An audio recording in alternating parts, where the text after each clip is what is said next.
Evening, and welcome to the Council Advisory Committee meeting of the 8th of February 2021. This meeting is being conducted with COVID-19 protocols in place for social distancing and isolation. The meeting is being conducted electronically using Zoom and is being live streamed on Facebook Live. Town Hall is no longer closed to the public, but it was closed today due to the storm. The most up-to-date meeting package is on the Town of Kentville website, and the public may send questions directly to our recording secretary's email at jwest@kentville.ca. This meeting is called to order. Have all of the councillors received and reviewed their meeting packages? Does any member of council have information pertaining to a matter before this council which has not been publicly circulated? As the Council Advisory Committee, we will vote as a committee to either send business forward to council meeting for ratification, return to staff for further information or review, or defeat the recommendation. I will remind members of council that we should continue to be mindful of our decision-making wheel to make balanced and respectful decisions while adhering to our code of conduct. We will be voting by poll, and the chair will call your name and ask how say you. This method permits us to verbally record your vote. Are there any conflict of interest issues we should be aware of before this meeting commences? CEO Trope, could you please take the roll call? Thank you. It appears I have 7 of council present. All are present tonight. Thank you. CEO, we have been provided with a proposed agenda. Do you have anything to add? No, not at this time. Are there any further additions or deletions? If not, if I could have a motion to accept the agenda as presented. Councillor Huntley, thank you. And Councillor Zabian is my second, thank you. All those in favor? Those opposed? The motion is carried, thank you. You've been provided with a copy of the Council Advisory Committee meeting minutes from January the 11th, 2021. If there are no changes, the minutes are approved as distributed. If there are changes, the recording secretary will annotate the minutes in red, and the annotated minutes will be added to the electronic meeting file as approved. Are there any errors or omissions? There being none, we will accept them as no changes. Thank you. This evening, we have 2 presentations. Our first presentation is the Kentville Business Community Annual Report. Acting CEO Genevieve Allen-Hearn will make the presentation for us. So Genevieve, you're on, and you've got 10 minutes, and then questions. There you are. You're on mute. Hi, everyone. Hi. I'm here next to Paul. Hey, Paul. Hi, guys. And I'm just going to share my screen and present for you.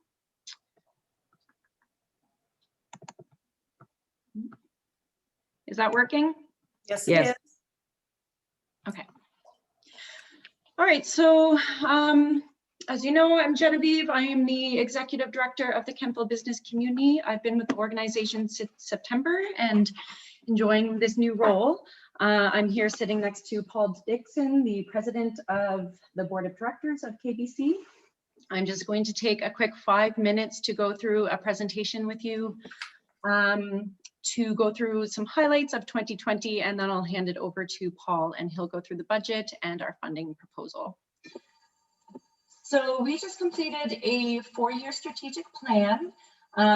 We updated our mission and vision, our strategic pillars, our goals and priorities, and strategies. And so the mission statement is still keeping with the spirit of the former mission statement, but we did add 1 sentence at the end. Here we go. So it reads, KBC works to create a community which is supportive and welcoming to current and future businesses, professionals, and organizations, and to attract people to shop, use services, and spend time in Kentville. So we always had that support sentence in the mission statement, and we've added that attraction sentence because we feel that is equally important.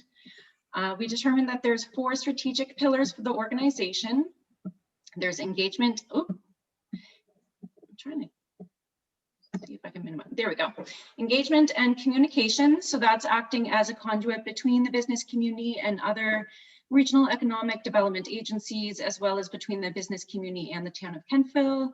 It's also providing engagement opportunities for businesses and organizations to participate in events, programming, and activities in town. Marketing and promotion, so that's getting the word out about what products and services are available in town. Infrastructure and investments, that encompasses our facade improvement program, beautification efforts, as well as any sort of investment into infrastructure that will help attract businesses and visitors to town. And finally, support and recognition. So that would be celebrating successes in town and offering support where needed, as well as resources for businesses and organizations to succeed in Kentville. As you saw in your presentation package and learned at the annual general meeting, one of our major undertakings of 2020 was to complete an event strategy. KBC was kind of wondering what its role was in events, and so it turned to the business community to get their input and make recommendations. And what they found is that businesses agree that KBC should be supporting events. They believe that engaging with pre-existing events is the best way to get involved, and that supporting seasonal events most aligned with KBC's interests. And I won't go into great detail about this event strategy because you do have that in your package. And for anyone who is listening, that can be found on the kentvillebusiness.ca website. So even though we were dealing with a pandemic, we were able to unroll a few of our recommendations that were found in the strategy. One thing that we did was the Under the Gazebo event at the end of the summer. This was a way to activate the center square space and turn it into more of a pedestrianized space rather than for cars for 6 weeks at the end of summer. We had the Great Pumpkin Palette Pleaser. So this was a way to encourage visitors who were in town for the Pumpkin People Festival to come down into the downtown core. So we had some pumpkin people displays in empty storefronts through town, as well as pumpkin menu items in restaurants and cafes to encourage people to enjoy the downtown core. And then, of course, we had our Holidays Festival. This was piggybacking on the Torchlight Parade that is held by the town every year. We looked at how businesses could benefit from having that increase in traffic in town. And so we had businesses light up at the same time as the tree lighting so that the whole town looked beautiful that evening. And we held a late night shopping party late into the night. We had a lot of people attend that event. It was very successful and a true testament to what can happen when the town partners with the business community. Of course, we've got the Fire and Ice winter teaser coming up this week. We can't call it a winter carnival quite yet, but this is something that we hope to turn into an annual event. And this is piggybacking on the Weekend of Winter event that is done by Kentville's Recreation Department. Again, we're just looking for ways that we can get businesses involved in these sort of events. And so we've got a little bit of a schedule of activities this year, and we hope to expand on this next year and for future years. We continued on with the facade improvement program. You'll notice some improvements on facades on Webster, Cornwallis, and Aberdeen Street. In the spring, there will also be an improvement on a building that's facing Center Square, and we're currently working on a mural project. We really pushed a buy local campaign in November and December, where we bought radio and print advertising, and we encouraged shoppers to shop downtown Kentville during the holidays. We did a promotion video where we showed shopping in Kentville through the perspective of a reusable bag, which was kind of fun, and I think a lot of people embraced the whimsy of it. And we got 2,000 reusable bags into stores across Kentville and allowed business owners to distribute them as they saw fit. This was really fun for everybody. We got a really positive response, and so we're hoping to do these sort of campaigns in the future again, getting products into stores so that they can pass it out to customers as an incentive to shop in Kentville. You'll notice that there were some collaborative efforts in marketing this year. These are examples of the community pages found in the Grapevine during the Pumpkin People Festival and the Holidays Festival. These pages were, we split the cost with the town of Kentville, and then we're able to advertise both things happening through town of Kentville and through Kentville business community. And so we hope to continue these collaborative efforts. We heard at the AGM that there were some businesses that didn't quite know what Kentville business community did or how they can offer support to businesses. So we're creating a welcome package program. This is a draft of our RAC card. And so when businesses enter Kentville, we will be there to welcome them and give them resources, our RAC card, sign them up for our newsletter right away, and then do a feature on them in our newsletter and on our Facebook page. And now I am going to hand it over to Paul to go through the budget. Okay, before you, you'll see our operating budget, or our hopes for an operating budget in the upcoming year. In line with our funding agreement, we're asking the town this year for $135,000 in funding. We still have $60,000 in reserves, which we had plans to use a solid chunk for this year, but due to the pandemic, it made it difficult. So our plan is to spread that out over the next 4 years, with $15,000 being spent per year. We also looking at some grants. The one in particular here is Tree Canada for the edible tree grant. We're seeking funding for that. Going down through our expenses, we have our professional fees. We've reduced our labor costs. We've gone with a little bit of a different model. We no longer have a full-time executive director. We have Genevieve in the position of part-time executive director. And we also have the marketing coordinator position held by Doug Ralph on a part-time basis as well. It allowed us to really specialize in the key aspects of what we're doing as an organization. Down through marketing and communications, we have print advertising at $3,500, radio at $3,500, online at $15,000.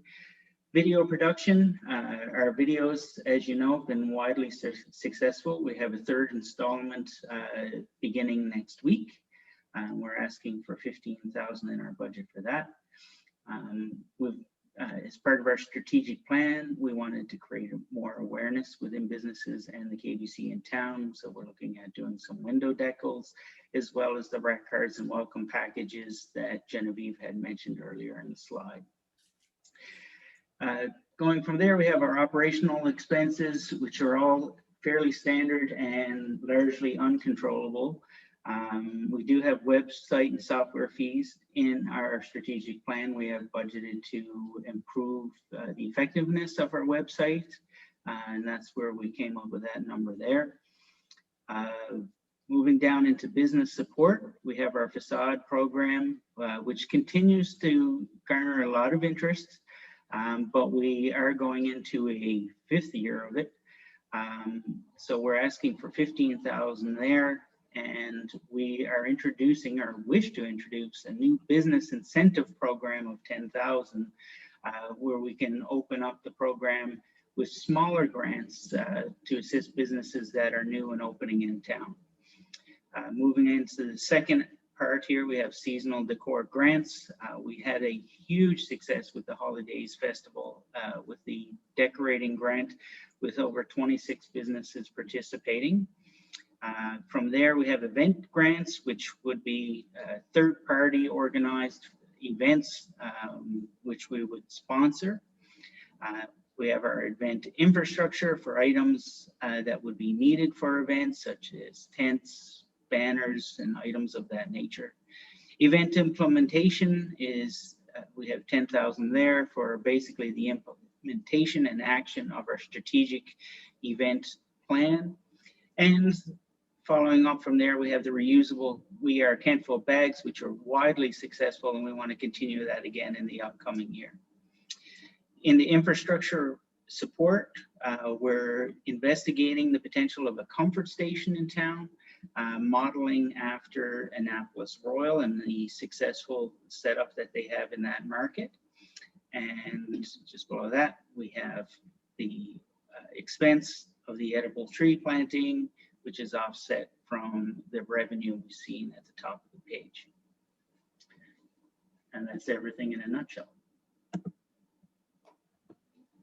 All right, thank you very much for that presentation, and your timing was almost perfect.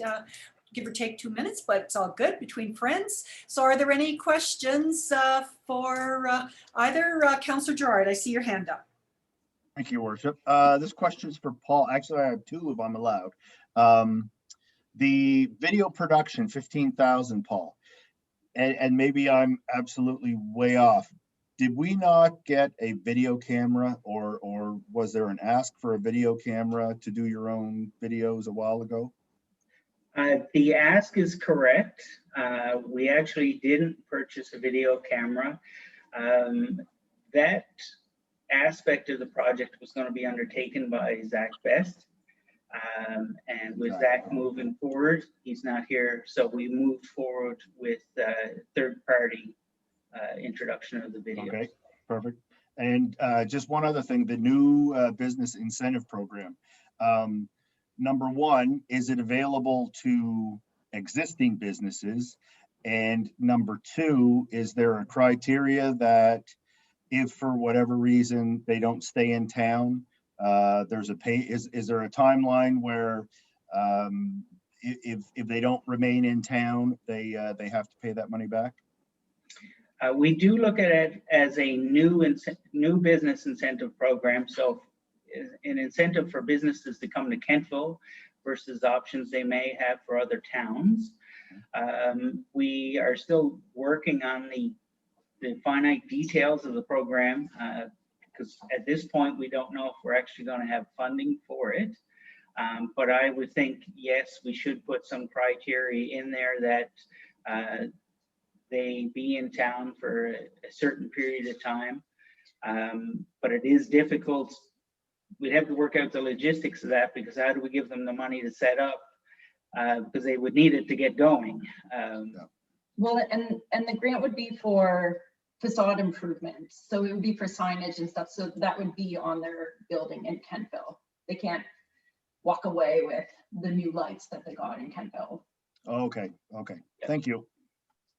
Deputy Mayor. Thank you, Worship. A great presentation, and I just think everything that you've done over the last year has been incredible. The way you've pivoted with COVID has been, I think it's just been extraordinary. So I just have a couple of quick things. Just wondering about, so in terms of the salary piece, so I see the professional fees at 37.5, and then under the marketing piece, it's a total of 30. So the second position that you hired, which I believe is Doug Ralph, That's correct. Is that the full 30,000? Is that like, I guess, what portion of that is for his income? It's all. So It's all there. it's all in the 37.5. That basically the makeup of the 37.5 is Genevieve's salary, Yeah. as well as Doug Ralph's salary. Well, I say salary, but he's paid on an invoice basis. In an invoice. Okay, sorry. Great. That's perfect. That's my first question. My second one is just in terms of the engagement on your website outside the town of Kentville. So are you able to see sort of what kind of visits there are outside Kentville? Or I'm not sure if it's that robust, Kate. I can see if people visit the website out of province or the country. right? Okay. Sorry, are you asking Facebook or website? Both, actually. Yeah, I think Facebook might actually give better insights than the Okay. website. I don't think WordPress Gives any sort of information about whether it's in Kentville or outside of Kentville. Okay. But Facebook, I can find that information, especially when we boost posts. It Yes. has- Right. yeah. Okay. That's perfect. Thank you. That's all I have. Thank you so much. Councillor Maxwell. Thank you. First of all, I want to congratulate Genevieve and on her position as executive director. Even though it's part-time, I think it's wonderful. Thank So you. congratulations. I just want to say that I think the growth of this organization over the last 4 years, previous 4 years that I was on council and now, has been absolutely amazing. And I like to support most everything that you do. I had the same question as Deputy Mayor on professional fees, so you've answered that one. My other question was, and you didn't list them in this presentation, but I saw it later on, was your board members and who your board members were. And I was just wondering if your mandate is to have people on your board that own a business or in the town of Kentville, or if anybody can sit on your board. So that was my question. Our goal is to seek business owners, but also people that do business within the town of Kentville. For example, one of our board members doesn't have a brick and mortar business per se within town, but they do hundreds of thousands of dollars of business within the town. So it's hard to kind of box it in. Mm-hmm. There's many business people within the valley that do a variety of businesses within the community, and it's that engagement that we're looking for. And also, if they live outside of Kentville or do work outside of Kentville, it also gives us the opportunity to spread our wings with ideas and new initiatives as well. Okay, thank you, Paul, and congratulations. It's just wonderful. Thank you. Thank you. Councillor York. Thank you. I've had a couple of questions from business owners who have a non-brick and mortar store in the town of Kentville. So IT developers and home stagers and that kind of thing. And they're wondering if there's an opportunity, and I'm wondering now as well, if there's an opportunity to join KBC at a level that's not brick and mortar, but not like a multi-level marketing kind of home-based business, but like a proper business based out of somebody's home. Yeah, so this is something I think KBC has grappled with for quite some time now. And during our strategic planning process, we decided to just say, if you own a business in Kentville, whether it's brick or mortar or not, you are a member of Kentville business community. Now, there's certain limitations. If you're a home-based business, you obviously cannot apply for a facade grant. But you're absolutely a member. You can sign up for our newsletter. You can engage with programming and events, and we're not going to exclude you because you don't have a business in town. Well, that's wonderful. Thank you. Yeah, I'll pass it along. Are there any further questions? No further questions. Again, thank you very much. Great presentation. And your ask from the budget has gone to our new business. So will be discussed under new business. So thank you very much. thank you. Thank you. All right, our next presentation is going to be Kings Remo update on COVID-19 with Dan Stovall.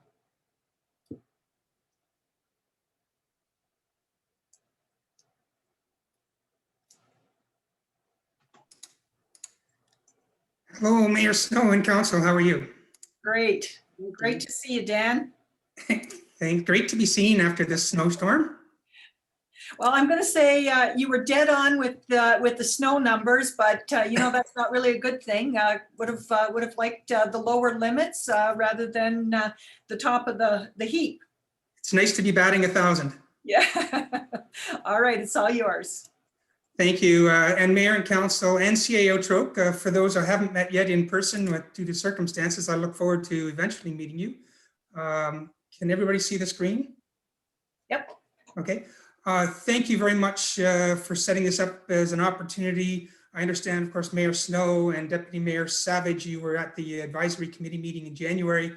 This is more of an update onto what we discussed at the advisory committee. I felt it opportune to be able to provide as much information as I can, as I'm sure you're aware through a number of emails about the ongoing pandemic. Touching base on some setting perspective from a national overview through provincial and getting down into what we have going on now with COVID testing and of course with our vaccine program in Nova Scotia.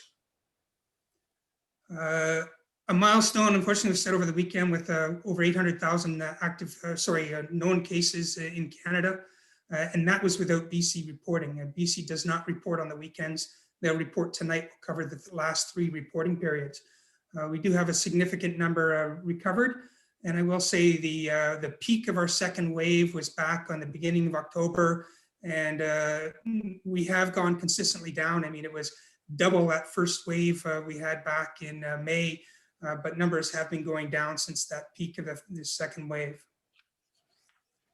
As can be seen from the 7-day average, we've had a steady decline over the last 28 days, where at one point we actually had numbers in the 8,000 a day cases across Canada. We're now down in the around the 3,500 mark of the average for 7 days for a national perspective.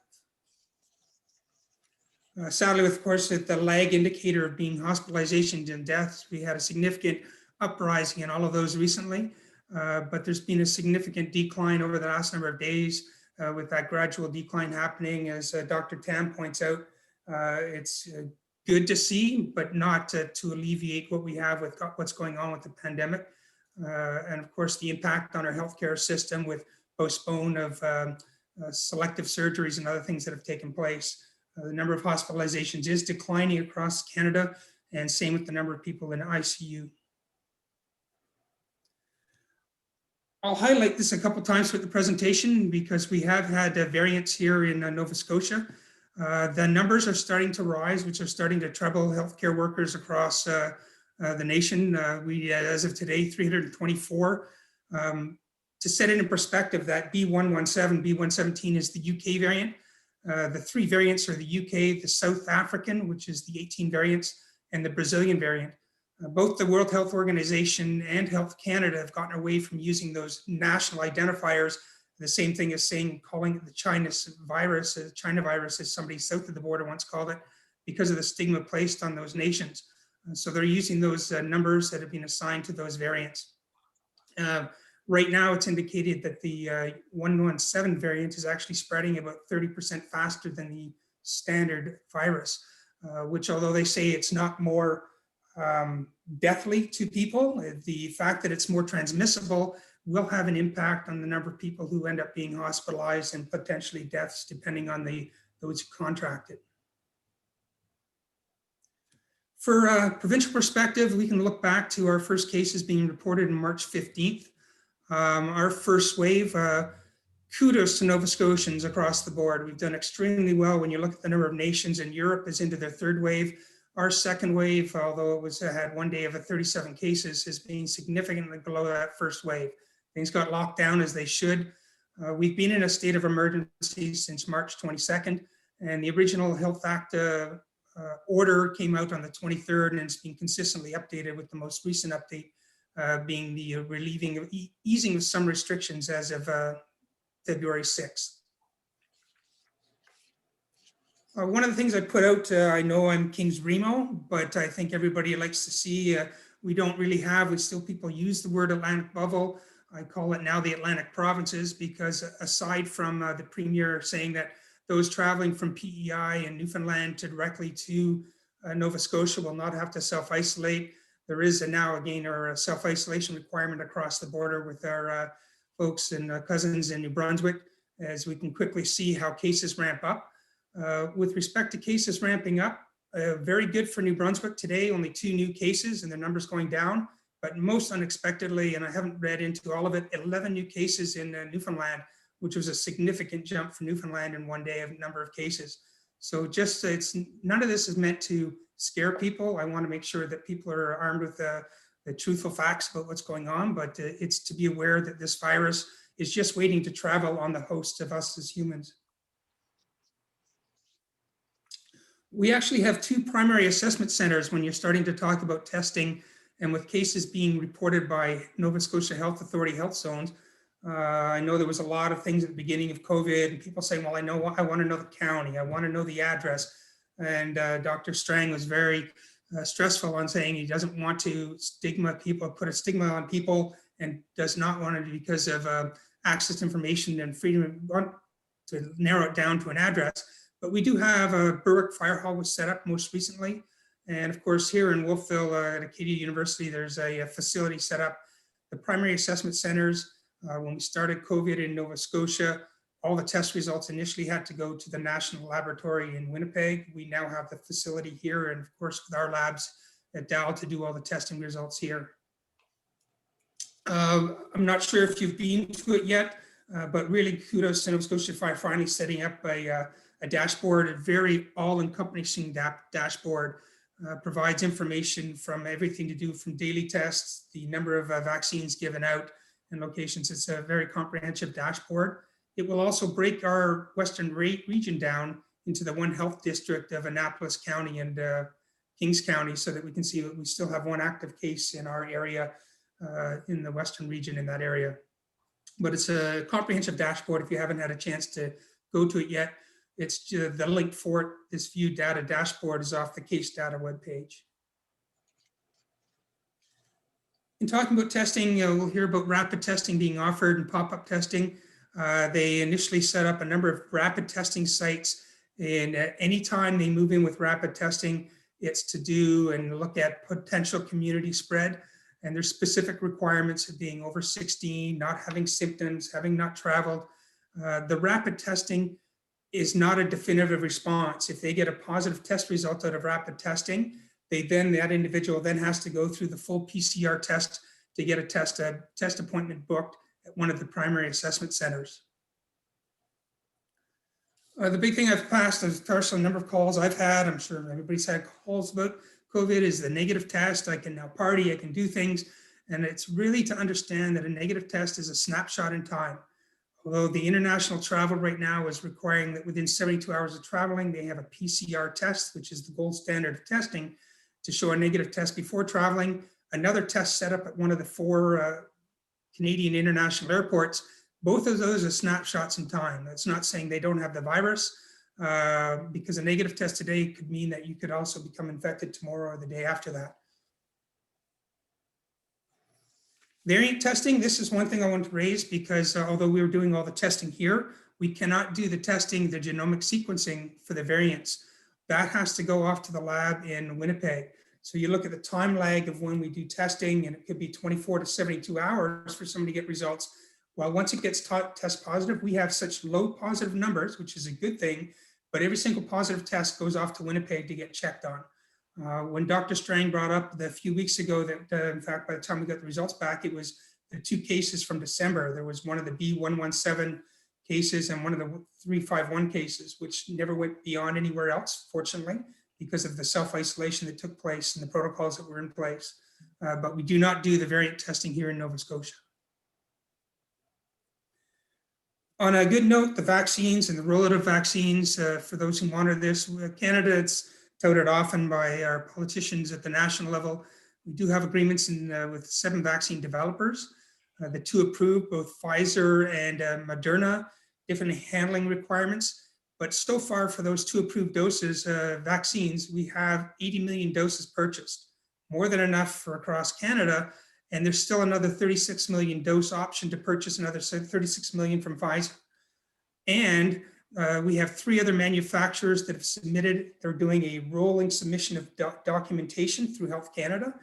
And Health Canada consistently tries to guarantee, there's a lot of funding recently for the marketing and understanding of what it means to be vaccinated, to get over these anti-vaxxer organizations so people are confident with what they're doing with the vaccines. But there are 3 others. And from all indications, it could be 1 to 2 weeks. So we'll wait and see from the next Health Canada update. But in 1 to 2 weeks, we could see AstraZeneca being approved. And that's an additional 20 million doses to come to Canada. In Q1, although we all know about the recent delays in Pfizer, Pfizer is again ramping up. All of our doses are coming from the Pfizer plant in Belgium, not the Pfizer plant down in the US. So there was a lot of back and forth about that. But they've ramped up and retooled their plant so that we do start to see Pfizer vaccines starting to come back into Canada and our actual weekly allotments increasing in number of doses. The doses from Moderna come in every 3 weeks. So we haven't yet seen what the allotment is past the 7th of Feb, but those numbers are coming up. and from direct calls at the national level to the CEOs of those companies, guaranteed that they'd meet the Q1 requirements of having a total of 6 million doses of vaccine by the end of Q1. And that first Q1, January to March, we've got things in place now with all the protocols and the test. We've actually, the province has set up 10 extreme cold sites across Canada, because our initial Pfizer delivery center was just in central area, but now we can do it for here in the Valley, right at the Valley Regional Hospital. They've been doing long-term care residents and staff, healthcare workers directly involved in patient care, and then looking at seniors who live in the community and doing an age-based risk assessment of those people getting vaccinated. This is a slide I've started to put out, and even with the daily update, just to show where we are with our vaccine program. As of today, 1.88% of the population understand, even with any type of vaccine, we'll probably see 28 to maybe 25% of the population still not willing to take a vaccine, but the herd immunity is still reached at about the 70% mark. And we'll have to see where this virus goes, as we know it's going through mutations. Nova Scotia, and personally, my opinion of the way some of the provinces are dealing with this, I think it's very good that Nova Scotia is reserving the second dose. People were talking about, instead of having the vaccine in freezers, it should be in arms. But there's a scientific evidence behind both the vaccine and Moderna, between a 21-day Pfizer delivery and a 28-day Moderna delivery between the two doses. The only single dose out there is going to be Johnson & Johnson. And Pfizer could go up within their scientific research as high as 42 days. And there was talks even going to a much longer period in Quebec. But I fully support what Health is doing here in Nova Scotia and making sure that people get their second dose once they've had their first. Q2, going into other healthcare workers and essential workers. And the latest update and the vaccine program update on the Nova Scotia website is all age-based, and looking at that, they haven't put out a definitive list of what's called the essential worker. I may be a firefighter, but to me, some of the frontline workers in our food industry would be more of a primary direct involvement with people, and I'd be willing to give up my shot to some of those essential workers. But what they eventually come out with, it hasn't been established yet beyond the age-based vaccination program. The one thing to really stress that's very important as our vaccine program rolls out, and with all of you being the voice of your community and with your constituents, that this does not mean that we start having mass gatherings and stop wearing masks. We must carry on with the health protocols. There are a number of cases now being reported of even people who've gone through 2 vaccines and still gotten the virus. And so it's continually changing. All the scientific evidence is continually being posted and being shared by all the agencies internationally, but it can be far-reaching. They're not sure yet whether this is going to be like the annual flu shot, or what the mutated variants are going to be, such that we need continuing flu shots, COVID shots. One thing to please share with your constituents, we all know we have a very good volunteerism here in the Valley and in Nova Scotia, and there is a volunteer website off of novascotiahealth.ca, people who want to help and volunteer. And you'll see shortly, thanks to Kentville and coordinating with the Fire Hall Auditorium, we're going to have a pop-up testing site, I believe on Saturday, the 13th of February, and I'll be putting a call out through the planning committee, of which the EMO liaison in Kentville is Charlene Brown, and putting out a call across and informing the CAOs as well, putting out a call for volunteers to help support that pop-up testing that's taking place on the 13th of February. And I think I was able to speak very fast and get everything done. Just a couple key quotes to share. And Dr. Strang said it the best at the beginning of this month: COVID is not going away anytime soon. It is here to stay. It's a matter of what we have as our new normal and understanding what we have to do to get on with things. And stressed on the last teleconference from both the Premier and Dr. Strang, there'll be no hesitation whatsoever to clamp down with these easing of restrictions, allowing the gatherings of up to 100, 150, and some of the sporting events and other things. That people are still supposed to be in there, and the one word that people miss, their consistent group of 10. People still think they can go from one group to another group, but please be careful. And I also want to share that the surveillance data and modeling forecast suggests that community-based measures are having an effect. This is from Dr. Tam, but it's crucial that our strong measures are kept in place. There's going to be significant watching now as Quebec and Ontario start to ease restrictions with the number of cases they've had in the past to see what takes place with the rise in cases and the rise in any of the variants. And I'm open to any questions, Your Worship. Thank you very much, Dan. As always, great briefing. Love your daily slides. They are being shared widely on Facebook, so it's great and keeping people informed. And we do have some questions. Councillor Maxwell, please. Thank you, Dan. Great report. Just wondering with the travel and having to have the test 3 days before your flight, do you know how the results of those tests are sent to the person traveling? Are they done by email? Then they show that email at the airport, or how does that work? My understanding, and there was a recent article about false papers being provided and people giving tickets and being arrested. They have to actually have the test done and have the results in hand before they fly. So it's not an email. I guess there's a certain certification paperwork they have to show to Border Security, health authorities at the 4 international airports of Vancouver, Calgary, Montreal, and Toronto. And they're still putting things in place right now. And there was another article recently about somebody refusing to have a COVID test at an airport. They didn't want to, and so they walked away with a $750 ticket. And so the health authorities that they are at those 4 international, they keep stressing that travel-related cases only make up 2%. I mean, the community spread can really blow up, but it's one way of trying to lock things down with now some of these variants. So if I went to Acadia or Berwick and had the test, I should get some kind of paper that I would take with me. Is that? Oh no, this is for international travels returning to Canada. Okay, if I'm leaving Canada? No, well, you'd have to look at the requirements of the country you're going to. Every country, so the Foreign Affairs has a very good website, and I can send information, but every country is different as to their requirements of allowing Canadians or whatever country they allow in. And if you're flying to that country, you'd have to meet their requirements. Okay, so it's just for people coming in.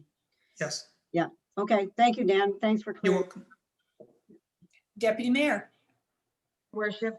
I don't have a question, Dan. I always like to take the opportunity when you give your presentations to say that just your dedication and all the work that you've done for the county and for all the, all the people that live here. And I'm a big fan of yours. So I just always like to say that, because you're always right on the mark and you always keep us briefed. And I really appreciate everything that you do. So I just wanted to say that.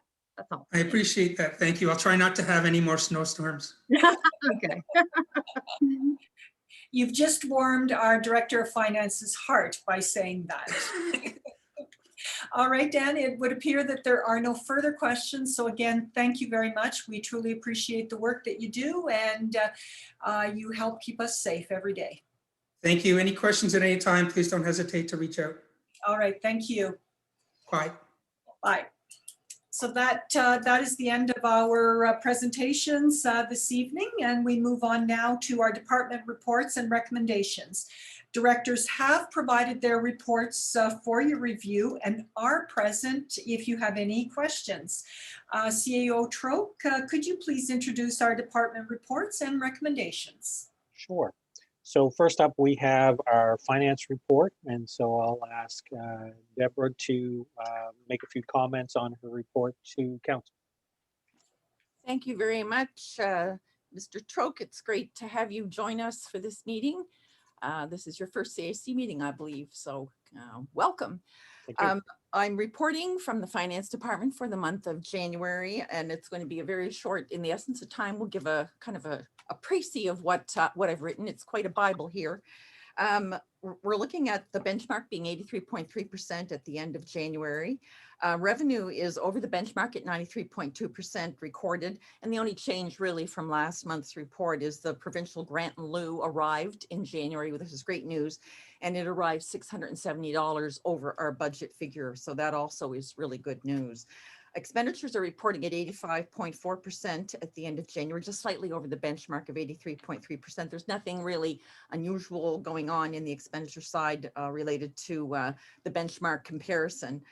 Looking at taxes, we're looking at taxes, it's at being about 100% collected, which means that people are prepaying next year's taxes. Right now, the total property tax outstanding is $9,569 as compared to last year's figure of $101,340. So it equates to about 99.9% collected as compared to last year's figures of 98.9%. Schedule D relates to the sanitary sewer area service. And this is for the month ended December, or the quarter ended, pardon me, December 31st, 2020. The benchmark would be 75% in this case. Revenue is reporting over that benchmark at 72.5%. The residential billings are on track. 3/4 have been recorded. We have one sanitary sewer bill that is recorded at the end of the year, and that has yet to be recorded. That'll be recorded in hopefully March. On the expenditure side of the ledger, we're looking at the benchmark under the threshold at 71.9%. Treatment and disposal, the agreement with the County of Kings related to the sewer treatment plant is slightly over the benchmark, but reflects their billing to us. And fiscal services is 100% recorded as all debt repayment related to sanitary sewer has been completed for the year. The sanitary sewer area service is presently reporting a current operating surplus position of $10,202. Schedules E and F relate to the perpetual investment fund. You can read the information there on how the investment fund is doing. Interestingly, the cost of the fund is $13.6 million and the market value is $14.1 million. We're about $451,000 in unrealized capital gains. The Town of Kentville Capital Investment Plan is Schedules G, and we have recorded to the end of January 54.9% of this program. $1.2 million is recorded. You can see the specific details related to each department on Schedules G1 to G7. And that's my report for the month of January. Thank you very much, Director Kroll. Are there any questions for the director on this matter? Councillor Huntley, please. You're muted, I think.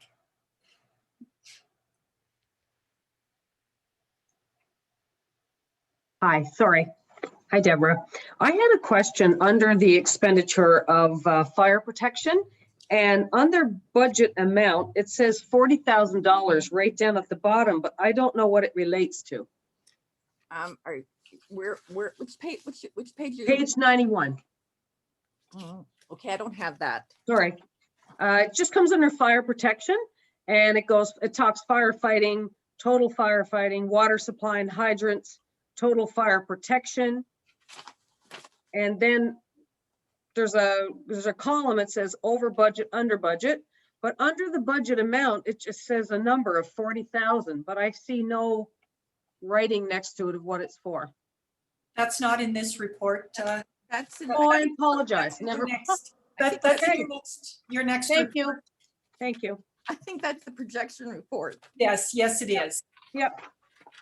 So we'll do a rewind on that and take that question when you present your next report, Director Kroll, please. Deputy Mayor, you have a question. Thank you, Worship. Director Kroll, under conditional transfers, the 189,973 for the Safe Restart Municipal 2021, there was a portion of that we used for the upgrades. How much was that roughly? The upgrade to the building? Yes, sorry, thank you. We haven't, nothing has been reallocated to any specific COVID cost. We've had information from the province of Nova Scotia that there are 4 pillars that they are requiring reporting on. They're not 100% clear at the provincial level exactly what qualifies or what doesn't qualify as a COVID expense related to this money that was received. So there'll be some questions back and forth between the province and all municipalities in the province to get to better understanding on how we can spend this money. Okay. If the money is spent, it has to be put into a reserve. Yeah, absolutely. Okay. Just one other quick thing. Under the 83.2 for the Safe Restart Transit. So as I understand that, that's all going into a reserve, but our transit, the deficit wasn't nearly as high as that. Am I right? So the residual can stay in our reserve? That money will belong to King's Transit at some point in time. None of it belongs to the town of Kentville. It's being reserved because we haven't received the information on how the money is spent, for one thing, but we would need to track the spending. If we gave it to them completely, we would have to track what they spent it on. So we'd rather have them ask for it and it qualify, and then we give them the money. So there's a bit of work to be done on how the money is going to be spread out. Okay, awesome. Thank you, Director Kroll. Thank you, Richard. Councillor Maxwell. Thank you. Thank you, Director Kroll. I'm just wondering, and now Deputy Mayor also asked my question on the 189,000 to offset the COVID. So that is just in a reserve right now, waiting for the government to tell us what we can spend it on. Is that kind of where that money is, or? It's actually not in a reserve at this time. The 83,000 for the King's Transit is, the 189,000 still sits as revenue right now. We had hoped that we would have clear direction between now and the end of March to use this money to offset COVID expenditures, whether it be capital or operating. But as I said, it's a little muddy as to how the money can be spent and what actual reporting requirements are required. It's going to be supposedly closely looked at by the federal government. Okay, so we've just got to wait until they give us the items that we can spend on. Is that exactly? Okay, that's good. Okay, I think that's it. Was it in this report that you talked about losing an invoice? There was a lost invoice in King's I think it was it was Valley Waste, I think, and King's Transit that was like 2 years old, that came to light this fiscal year, and we had to record it this year, even though it belonged to a prior year. So it did set Valley Waste and King's Transit a little over budget because of that, but we didn't know that the invoice was out there somewhere. It was in one of our former CAO's mailboxes, and it didn't get opened or sent around to AP to pay. Okay, I was just wondering how that kind of thing would happen. So that's good. Councillor Zabian. Thank you, Your Worship. Thanks, Director Kroll. Not to beat a dead horse, so there's a chance that the enhancements to Town Hall may not be covered as part of that grant. Might not be able to use those funds towards those expenses. Is that what I'm understanding? Well, I would suggest that the majority of the renovations in the Town Hall and the Finance Department and in Recreation relate to, well, mostly in the Finance Department, relate to the police assessment that was done a couple of years ago related to safety requirements. Right. That would not be deemed as COVID. I would say the glass partitions that are up in Finance and the partition that is up in Recreation would be deemed a COVID eligible expense in my mind, but there'll be some dialogue back and forth between the province and me to convince them that that we wouldn't have spent that money had it not been for COVID. Right, okay, thank you. Are there any further questions for the director? Director Kroll, I do have a couple. Under the outstanding taxes, are any of those in, I've lost you. Okay, there you are. You moved on the screen, so I was looking one place and you were gone somewhere else. Sorry about that. Are any of those currently in the appeal process? No. Okay. Okay, now the other question I had, I was on an NSFM board meeting on Friday, and at that time there was talk about the COVID transit money perhaps being shared between, I'm going to call it big transit like King's Transit and something like community transit, King's Point to Point. In your stream, I guess from an admin perspective, have you heard anything to that effect? No, that was not mentioned at all. It basically, from what we understood, it related to major transit. Okay. All right. Thank you very much for that.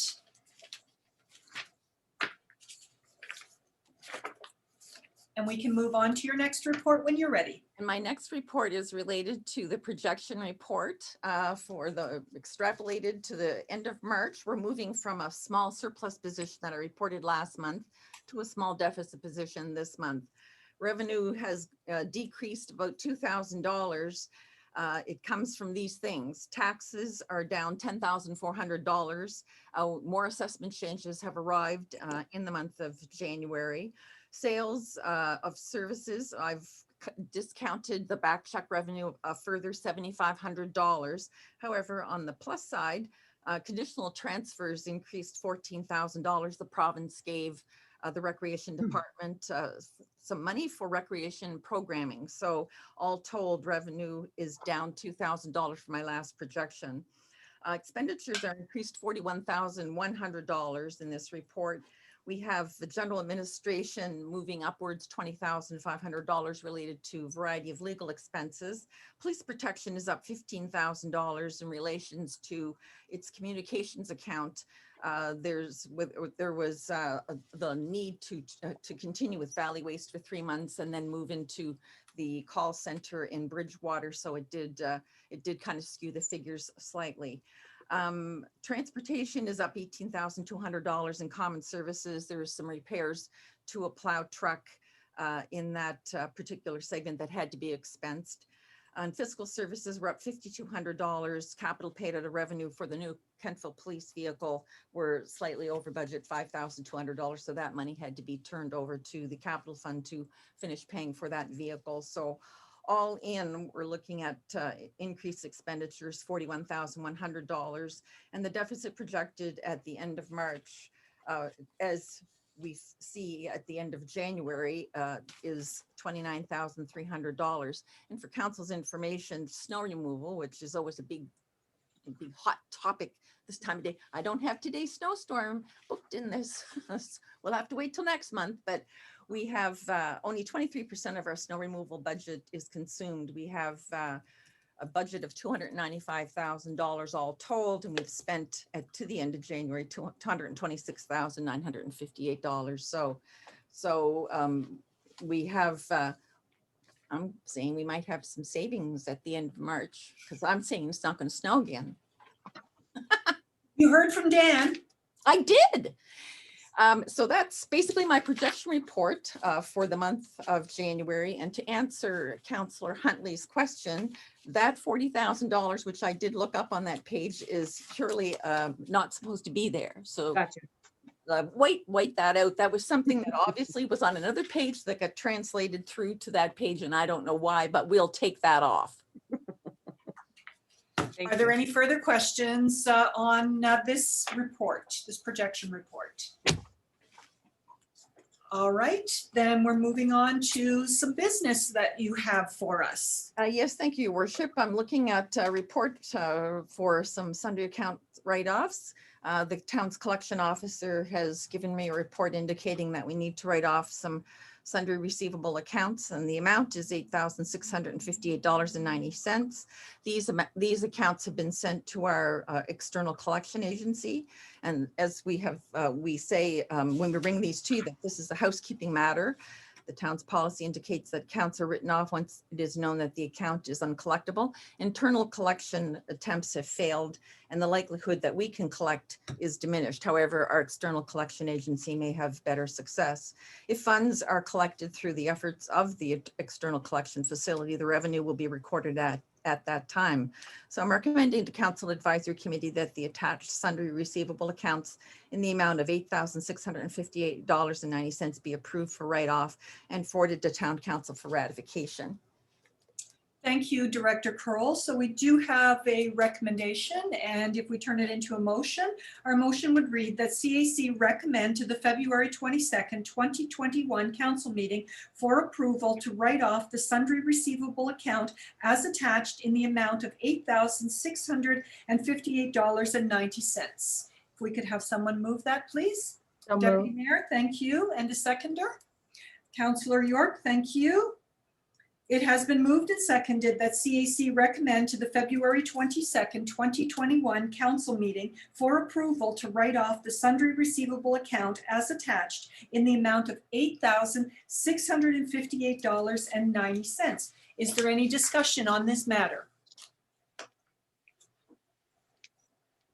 No discussion? All right, then the question is that CAC recommend to the February 22nd, 2021 council meeting for approval to write off the sundry receivable account as attached in the amount of $8,658.90. Deputy Mayor, how say you? Yes. Councillor Gerard? Yes. Councillor Huntley? Yes. Councillor Maxwell? Councillor York? Yes. Councillor Zabian? Yes. And I say yes, the motion is carried. Director Crowell, you have another bit of business for us. I do. The annual tax exemption, section 69 related to the MGA for the year 2021, 2022. Council has to pass this resolution annually to set out the maximum exemption and income ceiling. As a guideline, the town sets the income ceiling at a level equal to the maximum old age security and the guaranteed income supplement paid to a married couple. Bottom of page 1, you'll see the details on the authority that is granted to the town to allow this, and as well at the top of page 2. Under analysis for 2020, a single old age pensioner eligible for the OAS and GIS received $18,363, while a married couple eligible for both received $27,971. On the bottom of page 2, you'll see the chart that shows the amount that the town has granted, the income ceiling and the exemption amount, and the number of persons who have taken part in our program, as well as the amount that it has cost the general ledger. You'll see that in the final column, the total of exemptions. In 2014, we moved to a sliding income exemption scale.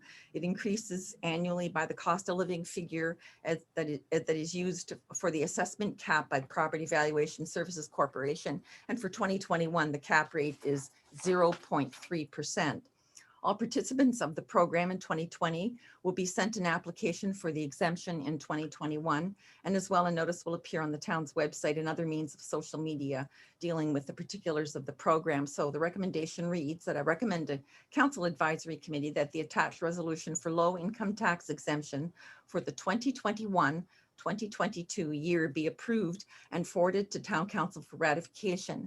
The exemption amount, it's a range of from $257 to $546, and the income ceiling is $27,971, and the deadline for applications is June 30, 2021. Following that, you'll see the resolution that will be signed by the town clerk, Mr. Troke, and you'll see the income range and the sliding scale that shows the exemption amounts related to those particular income ranges. So that is my recommendation. Thank you very much, Director Kroll. So we do have a recommendation, and if we turn that into a motion, the motion would read that CAC recommend to the February 22nd council meeting for approval the resolution for low income tax exemption for 2021-2022 as detailed. If someone could move that, please. Councillor Maxwell, thank you. And a seconder, Councillor York, thank you. It has been moved and seconded that CAC recommend to the February 22nd council meeting for approval the resolution for low income tax exemption for 2021-2022 as detailed. Is there any discussion on this matter?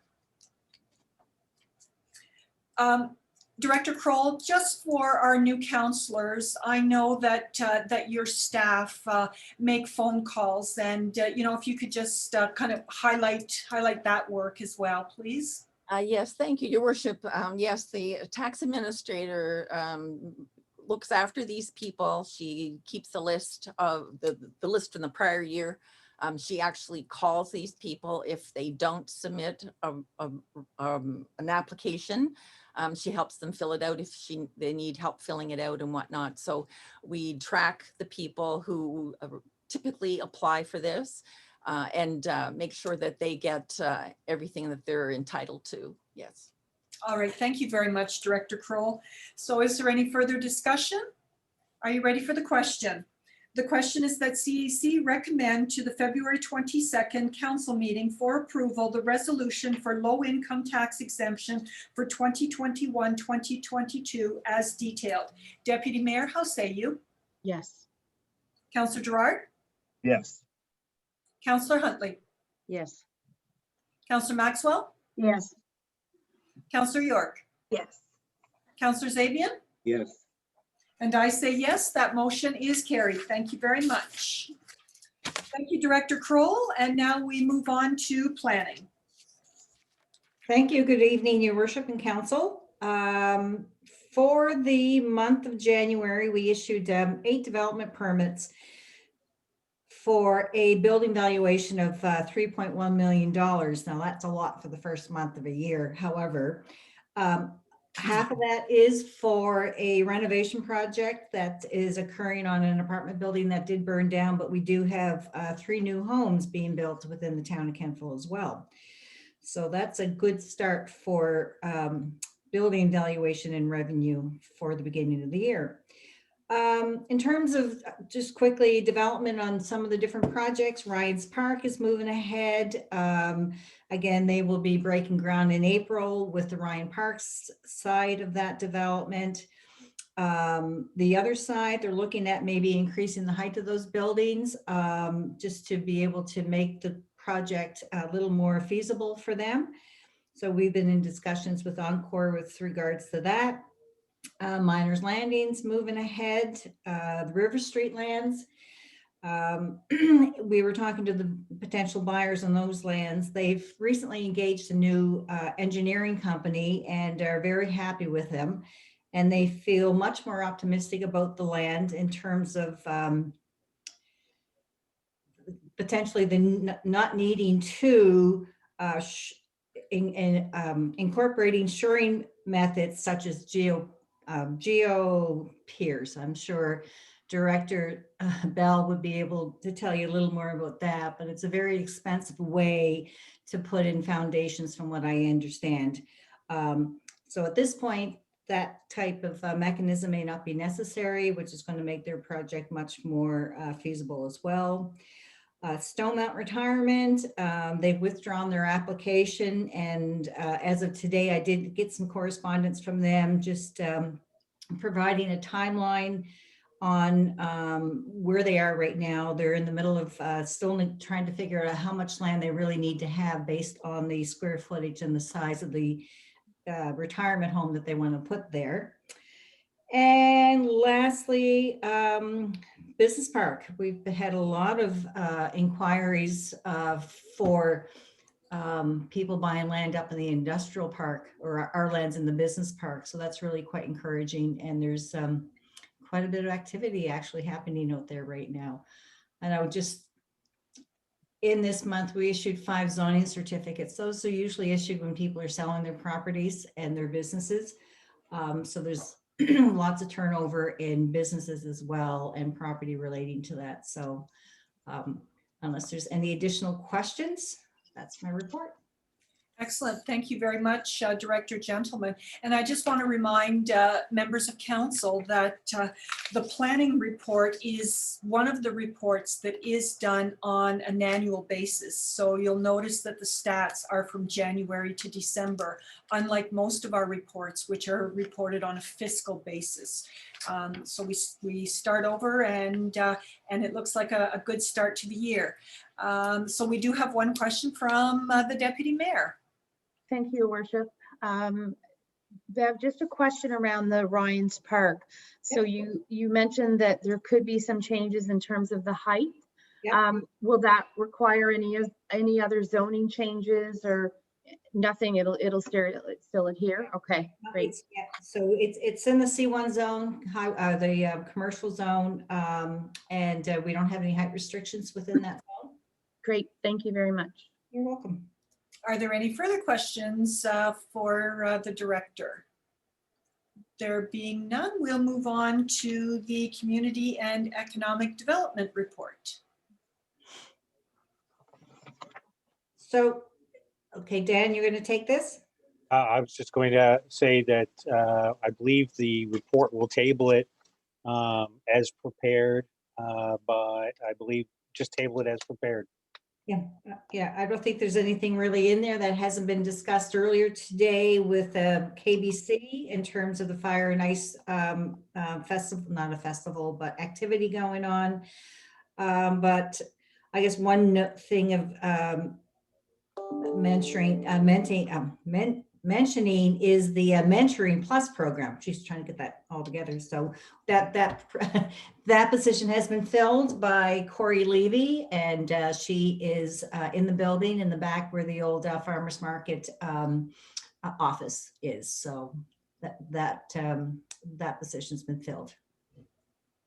All right, thank you very much. And if there are any questions with regards to that report that we received from Community Economic Development, please send them on to the CAO, and he will ensure that a response is provided back to us. So we need to have a 2-minute biological break. So we'll break for a quick one. All right.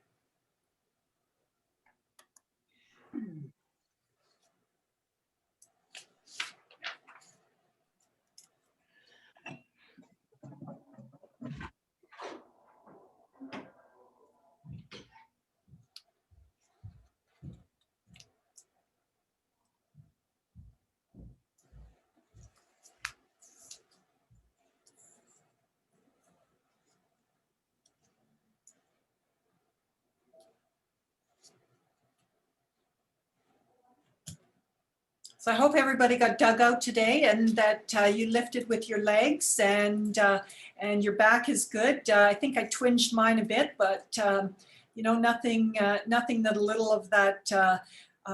It's called stuff for pain that you spray on, and so I think I'm managing it all. Really wanted to get right in the tub instead of desperately getting ready for this meeting. It literally took me all day. Are we still on Facebook? Yeah, we are. I figured as much.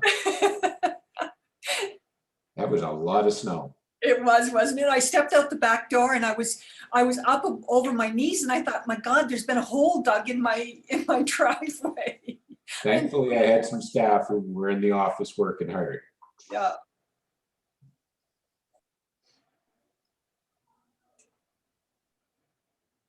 Well, I have to say that the pile of snow, when I look out my office window here across the street at Valley Stove and Cycle, it just, oh my God, it's a mountain. We could actually take these mountains of snow and do ice carvings like they do in Ottawa for their February festival. All right, looks like we're back. Thank you.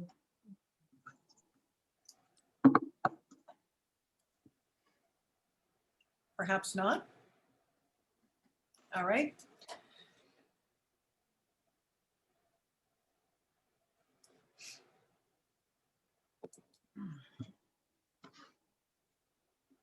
All right. Oh. Okay, we're back. All right, moving on to Director Bedingfield, please. Parks and Recreation. Thank you, Your Worship. Can everyone, you can hear me okay? I didn't check my audio, I apologize. Okay.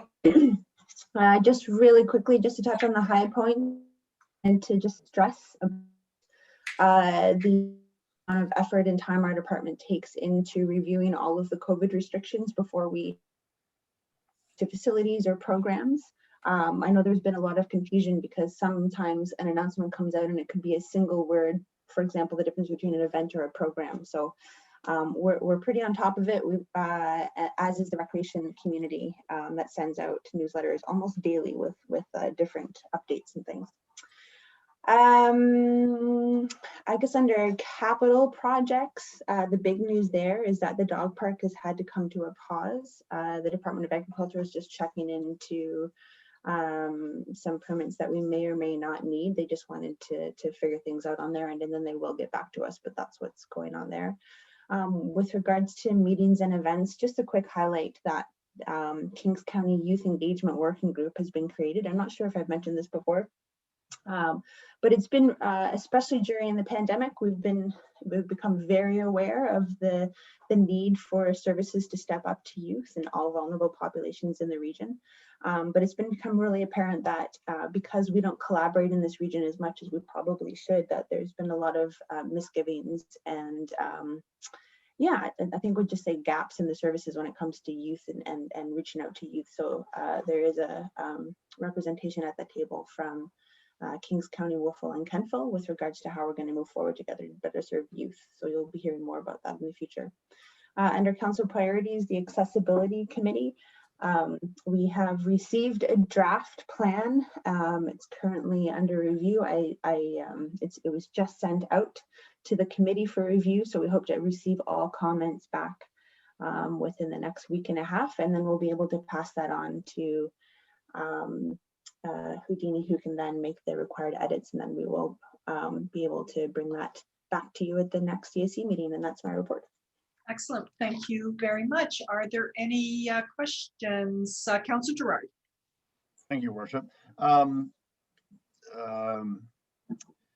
What is the status of the multi-purpose facility? That during the last council, we heard a lot about the county and the stakeholders were sort of coming to the table and everything.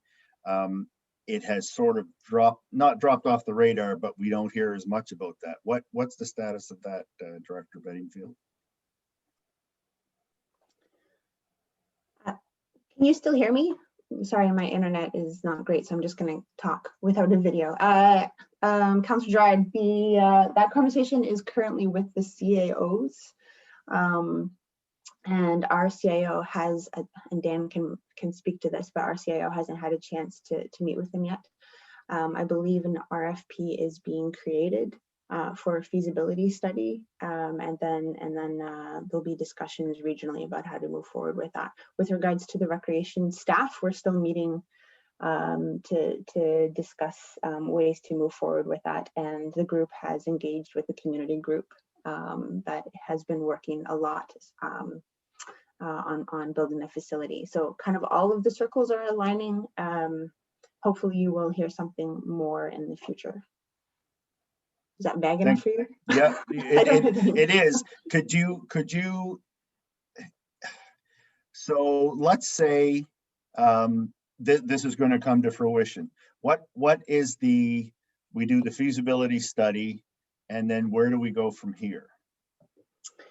Well, so first of all, everybody needs to agree to the terms of the feasibility study. I will say that. And that's what you'll be hearing about, I'm assuming, at some point in the future.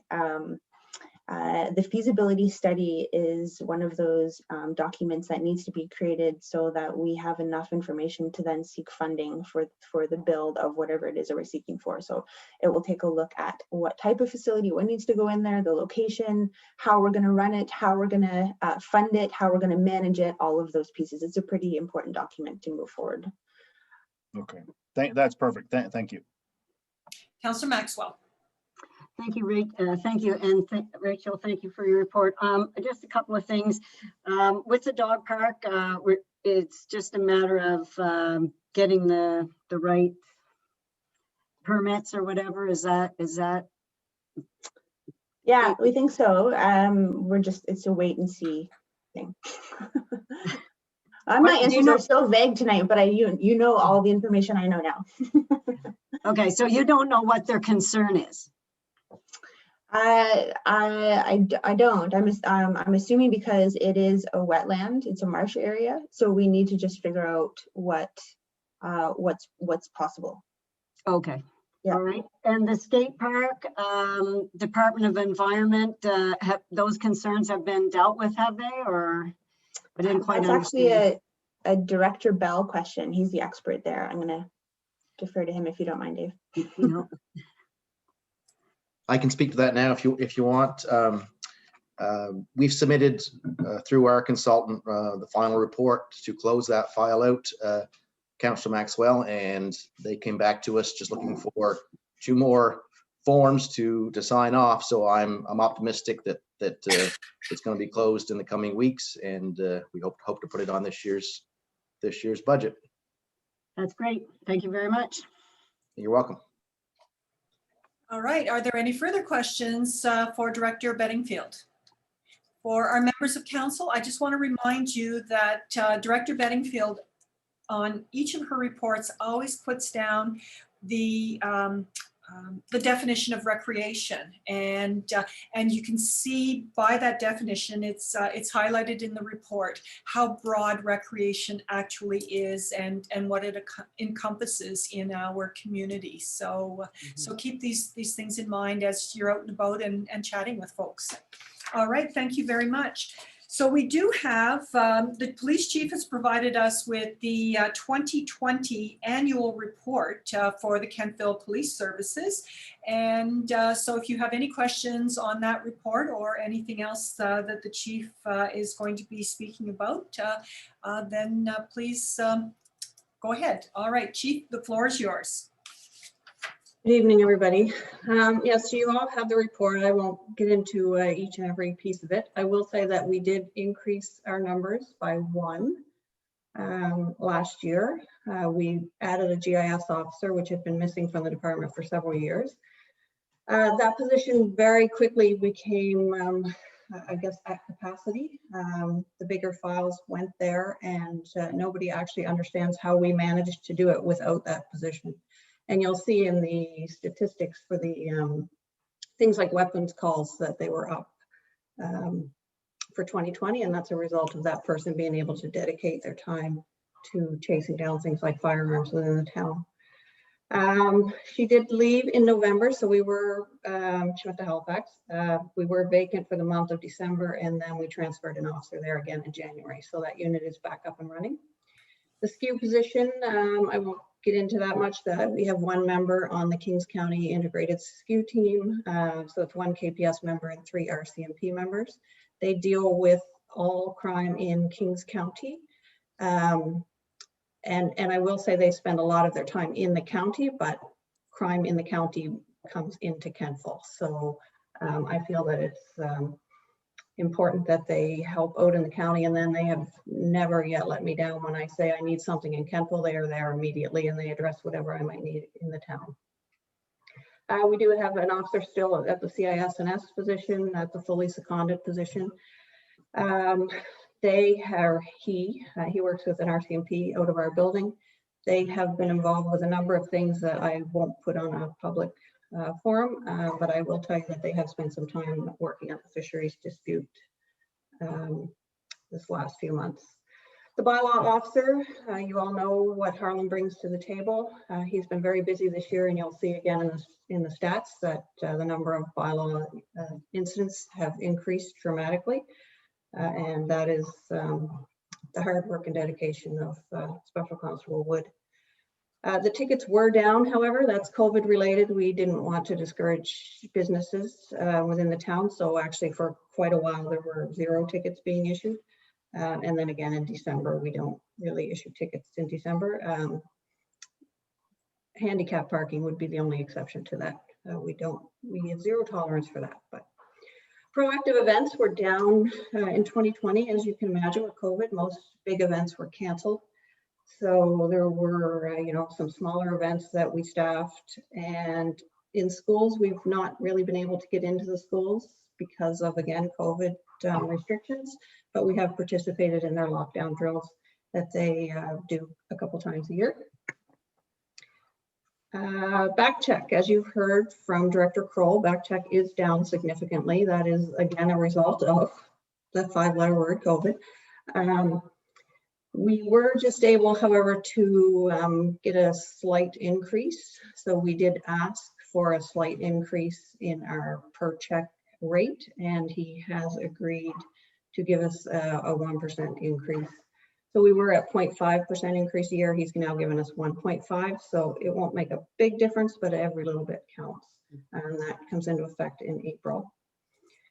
Body worn cameras, last year was a big year all across North America for the topic of body worn cameras, and KPS were at the time the only police force in the province that had them. And so we got a lot of calls from around the province. We got a lot of media attention.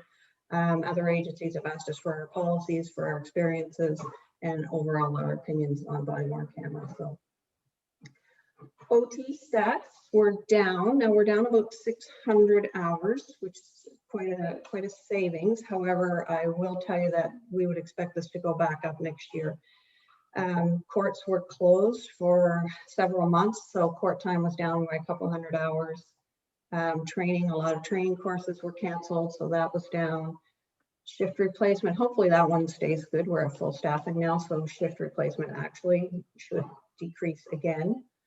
Stat time was fairly consistent. Special events, again, there were no Apple Blossom, no Devil's Half Acre. So those are large events that usually involve, you know, hundreds or so hours.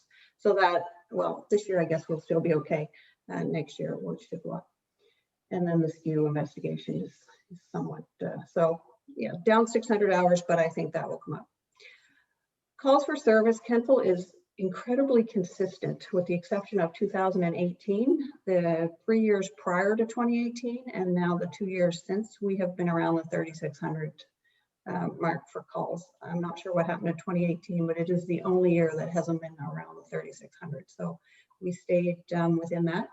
I would have thought this would have been down because, you know, we had less going on with COVID, but again, it stayed fairly consistent. So I'm not going to get into all of those calls. You can see them there. And if you have any questions about any of them, you can ask me, I guess. So I'll open the floor to any questions you might have. All right, Chief, thank you very much. Are there any questions with regards to this report?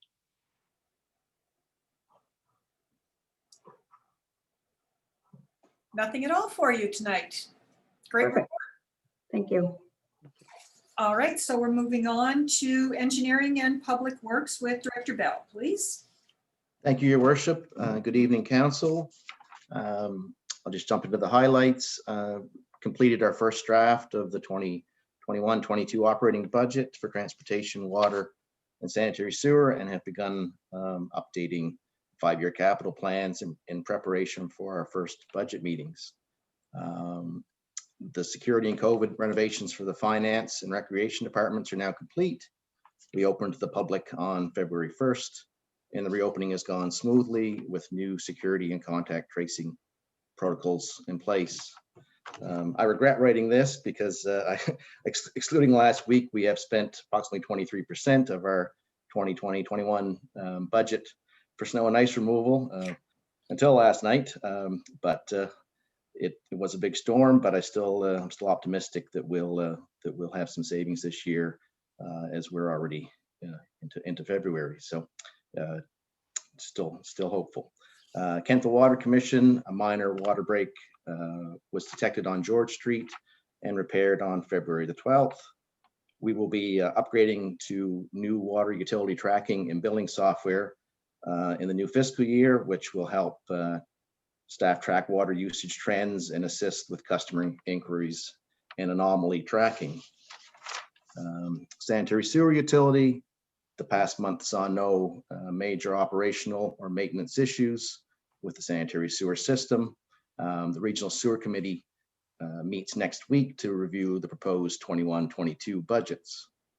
With our opening now, we are open for appointments with public engagement. So if we can now have in-person meeting. They come in or can call ahead or drop in, and our receptionist will let us know that someone's here to see us, so we can meet them in person finally.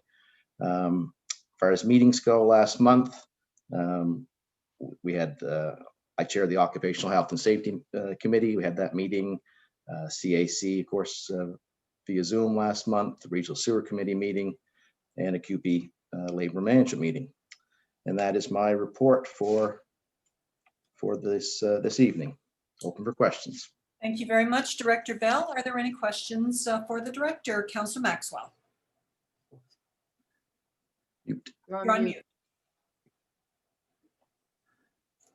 Sorry, I'm just wondering if this is the point to talk about Mitchell Avenue, or if maybe it's going to come up later on and we'll talk about it then. It's coming up. Yep, there's a report that was co-authored with myself and the interim CAO Smith. So that's coming up following questions on my regular staff report, Councillor Maxwell. Okay, so I'll just wait. Okay. Yep. Councillor York. I just wanted you to pass on my appreciation to the staff who were out all night last night and again all day today.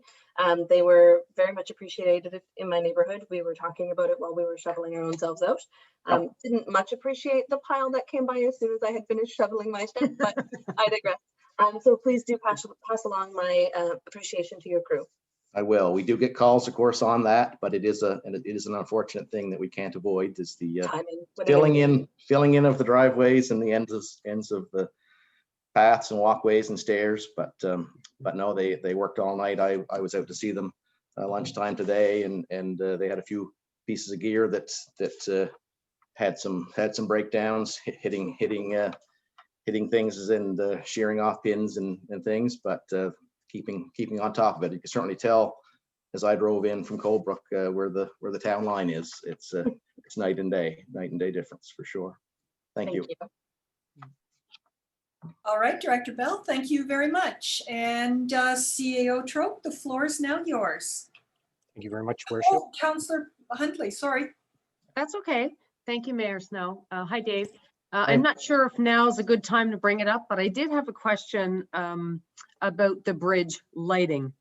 And I know I had already touched base with you, but I thought I would, cover it tonight so the public could hear it.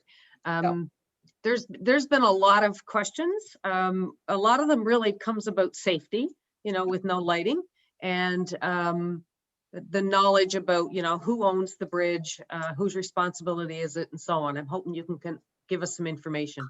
Sure. Yeah. As you know, it isn't our bridge, and there was the proposed plan back 5 years ago, I guess now, roughly, when they were designing the bridge to have lighting. I think that was one of the first things that got cut during some of the over expenditures and things that perhaps the province missed during the design, like the power that was under the old bridge and things that delayed even the start of the project, requiring easements and moving communication and power overhead. So the lights were apparently one of the first things to go. I don't think even that it was going to be overly lit. It was going to be more, I'll say, decorative in a sense, but at either end of the bridge, as you're coming on or off the bridge, near the sort of the walkways that are on each side. But yes, it's clear that the bridge is, it's whatever it is, a couple 100 feet long, and it's dark. The right solution, I guess, we need to either work with them or take it upon ourselves to come up with a lighting, whether that's can be achieved just from poles or light standards nearby that can be tall enough to cast the proper lighting, but it's something we certainly need to investigate further. Thank you. You're welcome. Deputy Mayor. Yeah, just to dovetail on what Director Bell was saying, I think in one of our last meetings, it might have been the second or third one back, I believe it was Director Bedingfield that talked about the lighting on the bridge, that maybe it might be incorporated into the accessibility study, and that perhaps some of the monies coming through accessibility we may be able to use for lighting on the bridge, unless I'm dreaming. Hopefully so. I'm not sure. Yeah. All right, thank you. Councillor Zabian. Thank you, Your Worship. Director Bell, I know the guys are working hard tonight with that snow. I have had a couple of people comment, even in the last storm we had last week, just with the speed. Sometimes those plows go through the subdivisions. Speed. And I guess people are just a little concerned that, a misfortune could happen. And yeah, but other than that, I mean, they do an outstanding job every year. So they do, and I certainly will have that. We'll bring that up at our next safety meeting, Councillor Zabian, for sure. Thank you. Yeah. All right, take two, Director or CAO Trope, please. Thank you very much, Your Worship and Council.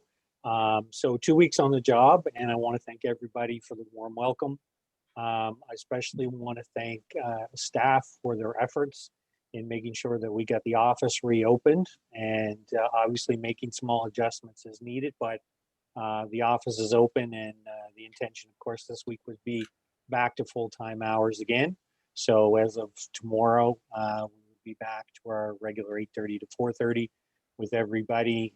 As things come along and adjustments are needed, they're reporting those, so things are going well. Just want to report to council that the lease with the Kentville Historical Society has been signed as per direction.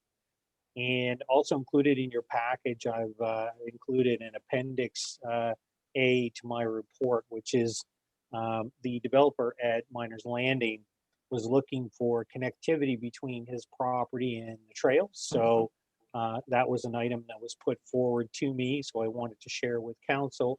And obviously that would be an item that would be part of a budget conversation, but wanted to share it since I did receive that.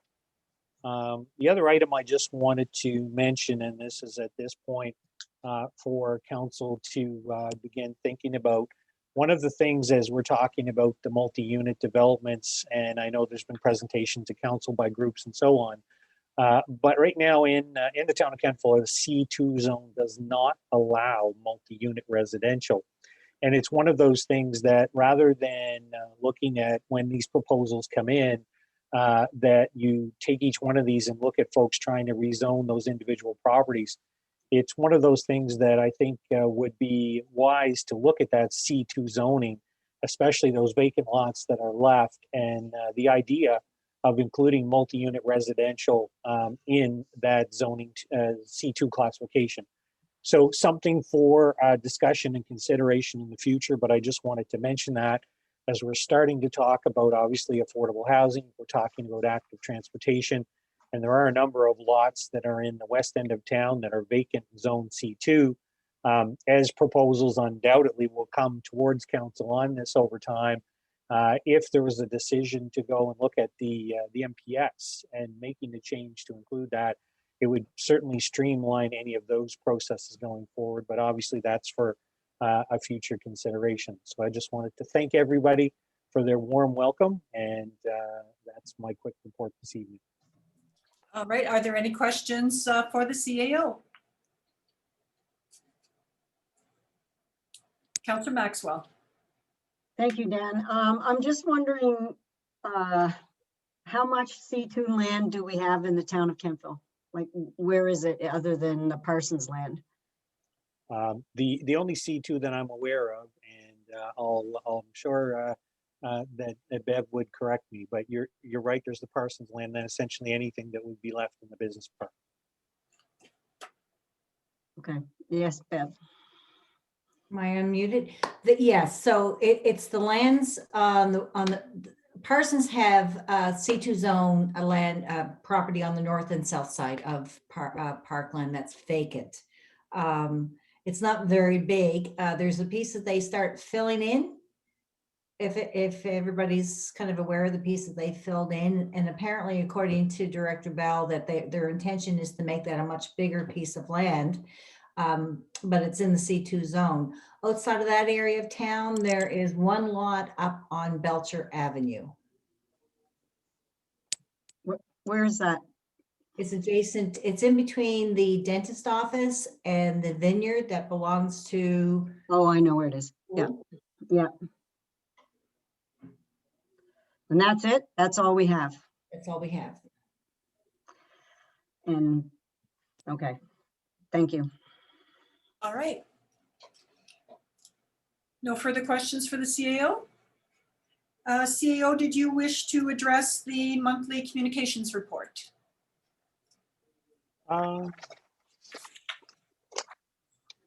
The monthly communications report is a short report tonight, and I think I will just simply table that. All right, thank you very much. If anyone has any questions with regards to that monthly communication report, please send your questions to the CAO via email, and we can have those looked at. All right, we've received all of the reports from staff. If we could have a motion to accept the staff reports as presented. Councillor York, thank you. And a seconder, Deputy Mayor. It has been moved and seconded that staff reports be accepted as presented. All those in favor? Those opposed? The motion is carried. Thank you very much. We're moving on now to our unfinished business. CAO Trope, could you please take us through the Mitchell Avenue report with regards to residents' concern for emergency egress? Sure, thank you very much. Basically, there was a request by the residents of Mitchell Avenue looking for an egress opportunity on their street. Of course, where this egress opportunity would be considered would be quite steep. And included in your report is a note from Dave Bell, Director of Engineering, where he outlines his concerns with regards to that opportunity. Now, there is, I believe, other opportunities to create connectivity to that street, but the request as was presented, or the request as made by individuals in the community would not be a request that would be easily attainable for vehicle traffic. It may be accessible by foot traffic, but definitely not by vehicle traffic. So that request is not one that is recommended. However, I guess if there was a desire to explore other connectivity opportunities to the street, that'd be something that our engineering department would come back with future considerations. Thank you very much. Councillor Maxwell, I believe you had a question. I did, thank you. I've had quite a few discussions with people out on Mitchell Avenue about their concerns, and I think the basis of their concern is that there are people that live on Mitchell Avenue that cannot walk. So accessibility in an evacuation is a major concern. Like they could not walk from where they live to the Harvest Moon Trail. And I agree that should not be used. The Harvest Moon Trail should not be used as an exit, for people on that street. Some of the streets that it was compared to, though, I think we have to be a little bit wary of that. Those streets don't have a commercial business that could pose to be a hazard. And I think that's where people are concerned. And I'm wondering, is it possible, because this report doesn't really address the concerns there. And I'm wondering, is it possible to develop an emergency plan that could be distributed to the residents that would include accessibility so that their fears would be allayed somewhat? If that is a possibility, maybe in consultation with Remo or Kings Remo or our fire department, but to come up with something that is going to maybe address the concerns of the residents there, especially those that don't have the mobility to be able to walk out of that area safely. And I'll ask that question to CAO and whoever. Yes. Thank you very much, Councillor. And yes, you've hit the nail on the head with that one. Typically, anytime, and whether it's a large building or whether it's a neighborhood, if you have individuals with mobility challenges, first they should be working with the first responders. Typically, that's done through your fire department, but we'd be happy to try and coordinate that. So if there's individuals on the street who might have concerns, particularly if it's because their access point might be near a business that could be the concern, then what you would normally do is create a plan that would reside with the fire department typically in those situations. And certainly we'd be happy to try and coordinate that and get the fire department working with the individuals.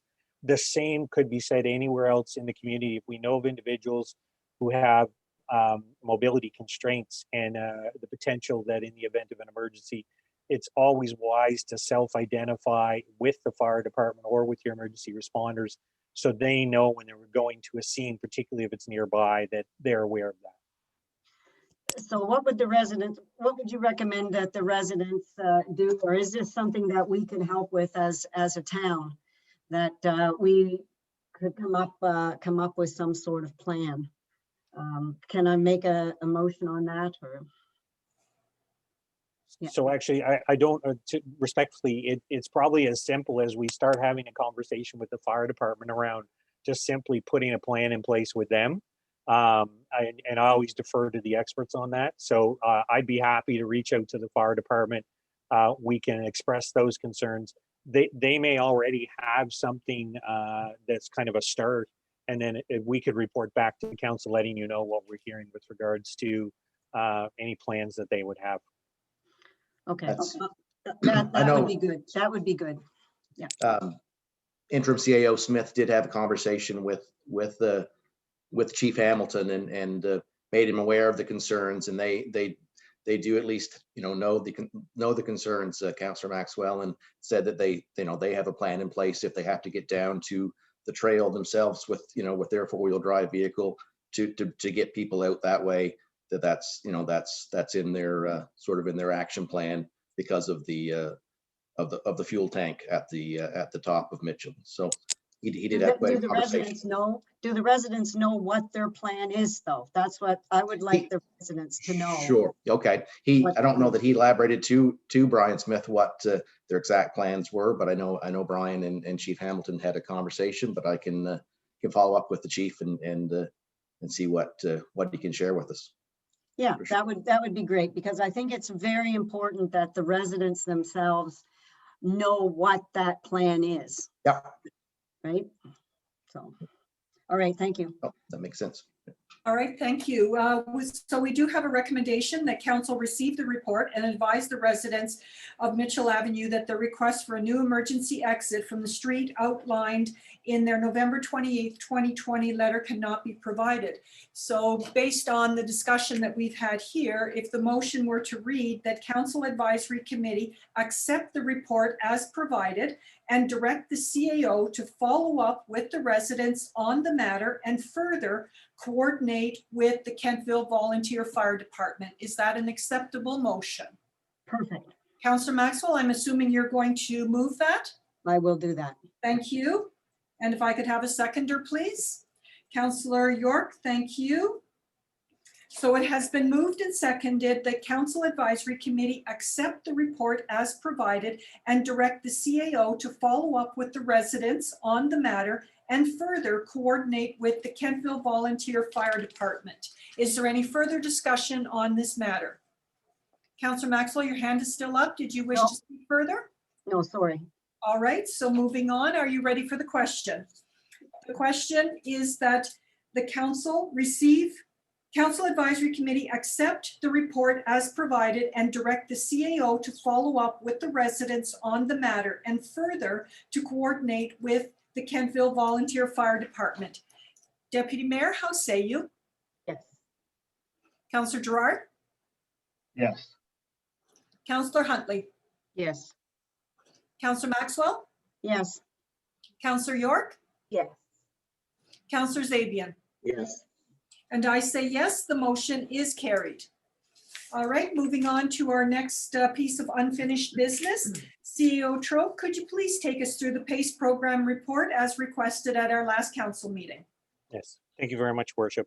So attached is documentation with regards to the PACE program. I believe over the last year, there's been different conversations, but the proposed PACE program, of course, when it originally started, there was intended to be grants attached to it from the province. So the PACE program itself was intended to be a loan program with grant components helping people to have energy efficiency.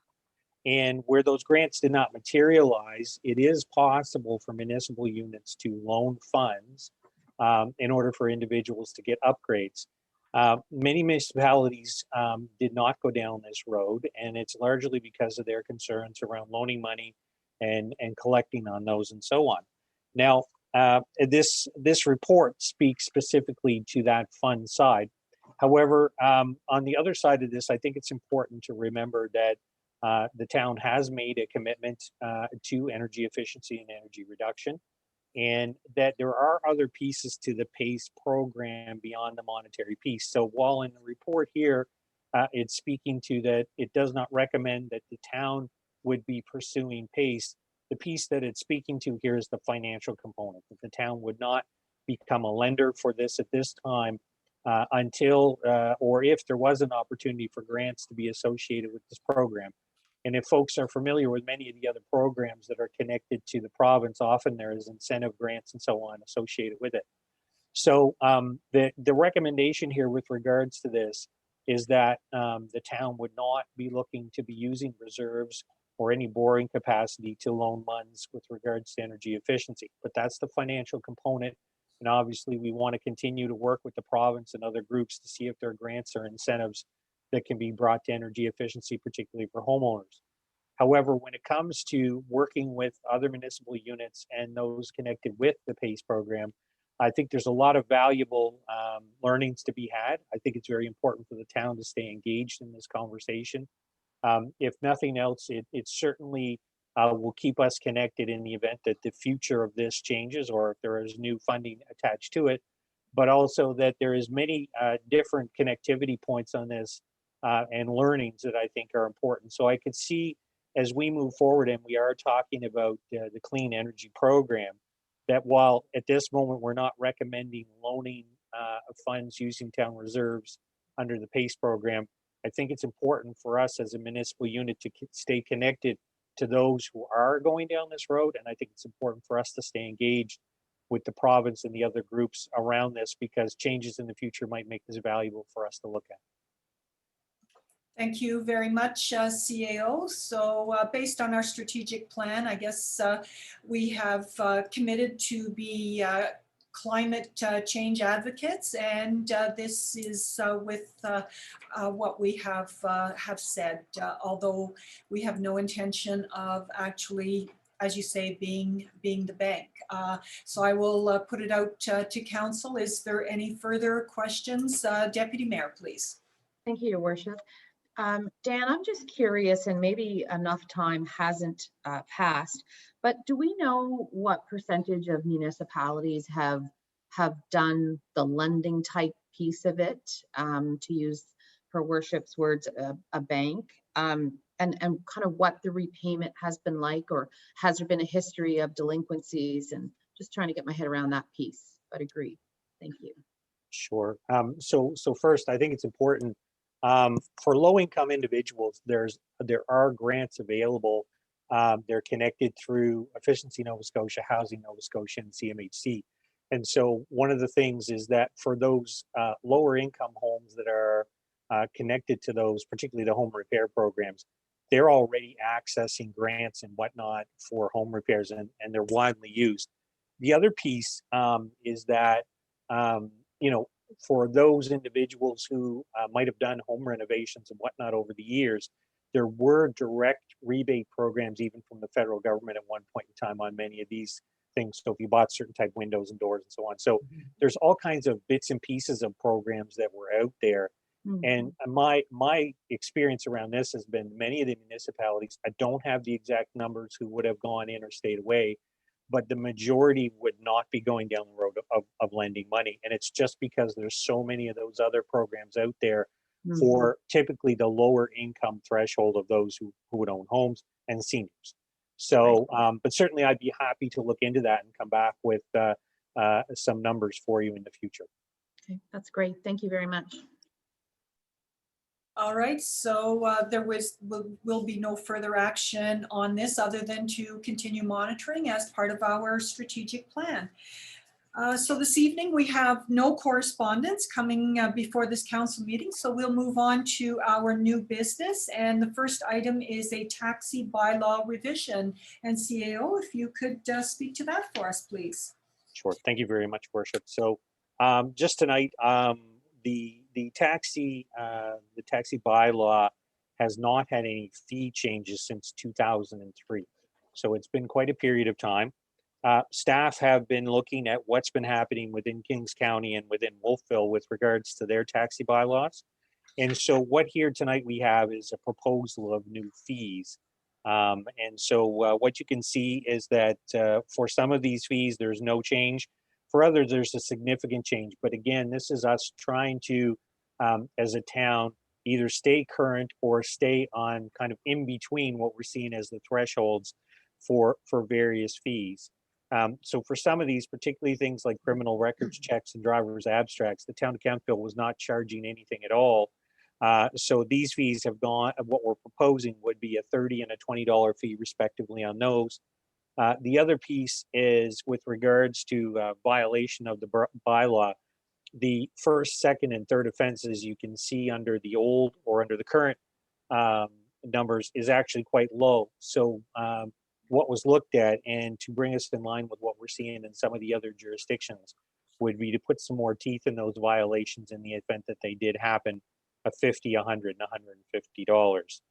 $150. So if these were going to be implemented and council were to approve them, we would then need to make changes to the bylaw, which is attached, and first reading of this bylaw would occur on February 22nd.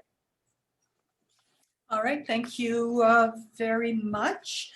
So we do have a recommendation that council approve the proposed amendment to the taxi bylaw and give first reading to this bylaw on February 22nd, 2021. So if that became a motion, Council Advisory Committee to recommend to the February 22nd council meeting to give first reading to the amended taxi bylaw. If someone could move that for me, please. Councillor Maxwell, thank you. And a seconder. Councillor Zabian, thank you.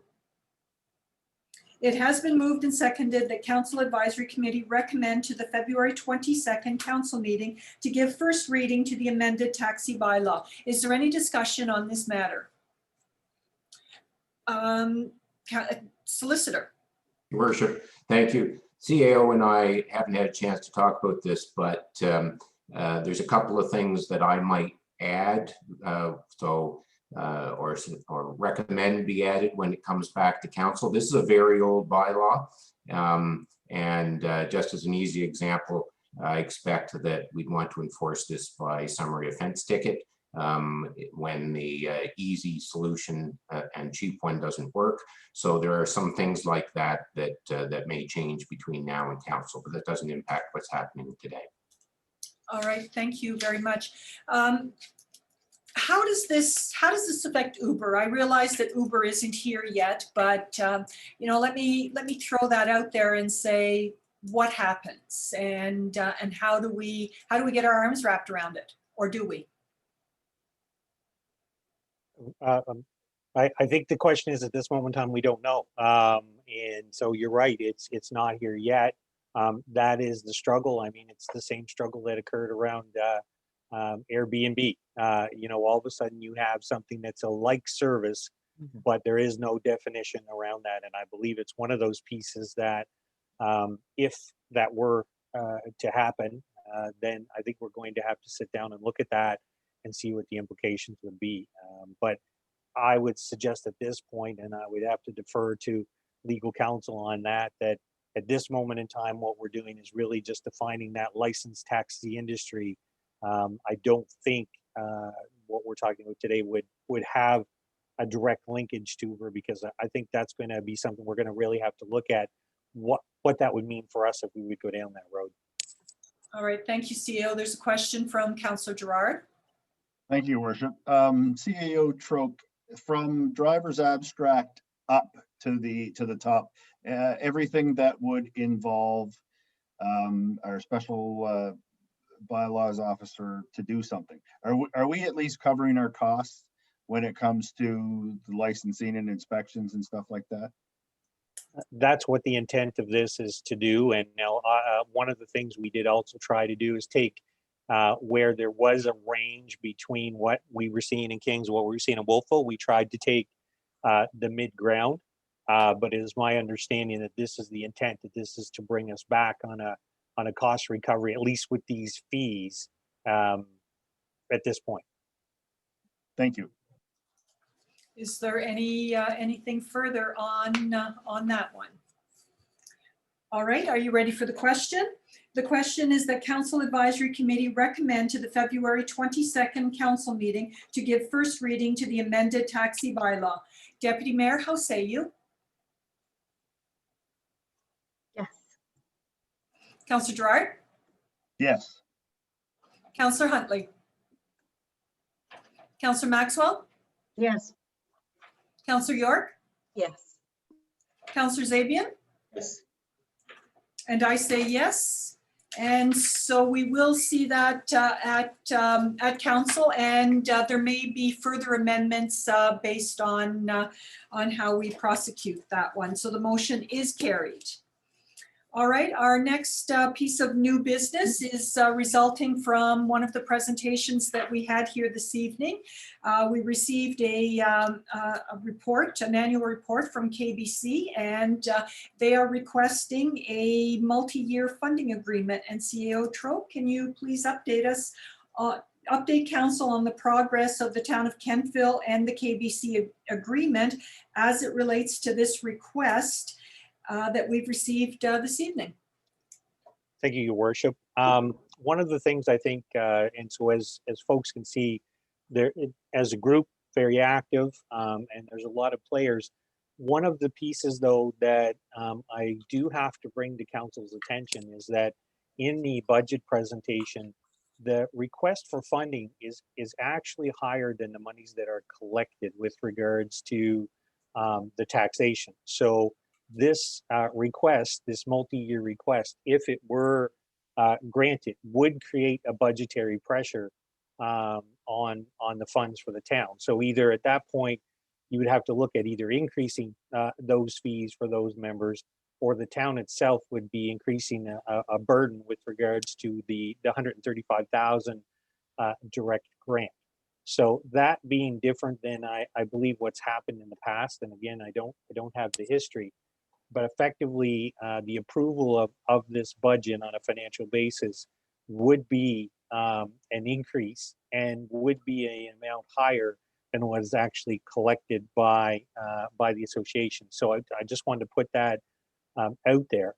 The other piece at this point, I recognize there's a series of grants that they have, and they're still trying to work through them. When working with a third party and effectively you're approving their budget, I would always recommend to council to have a deeper dive into how they do what they do.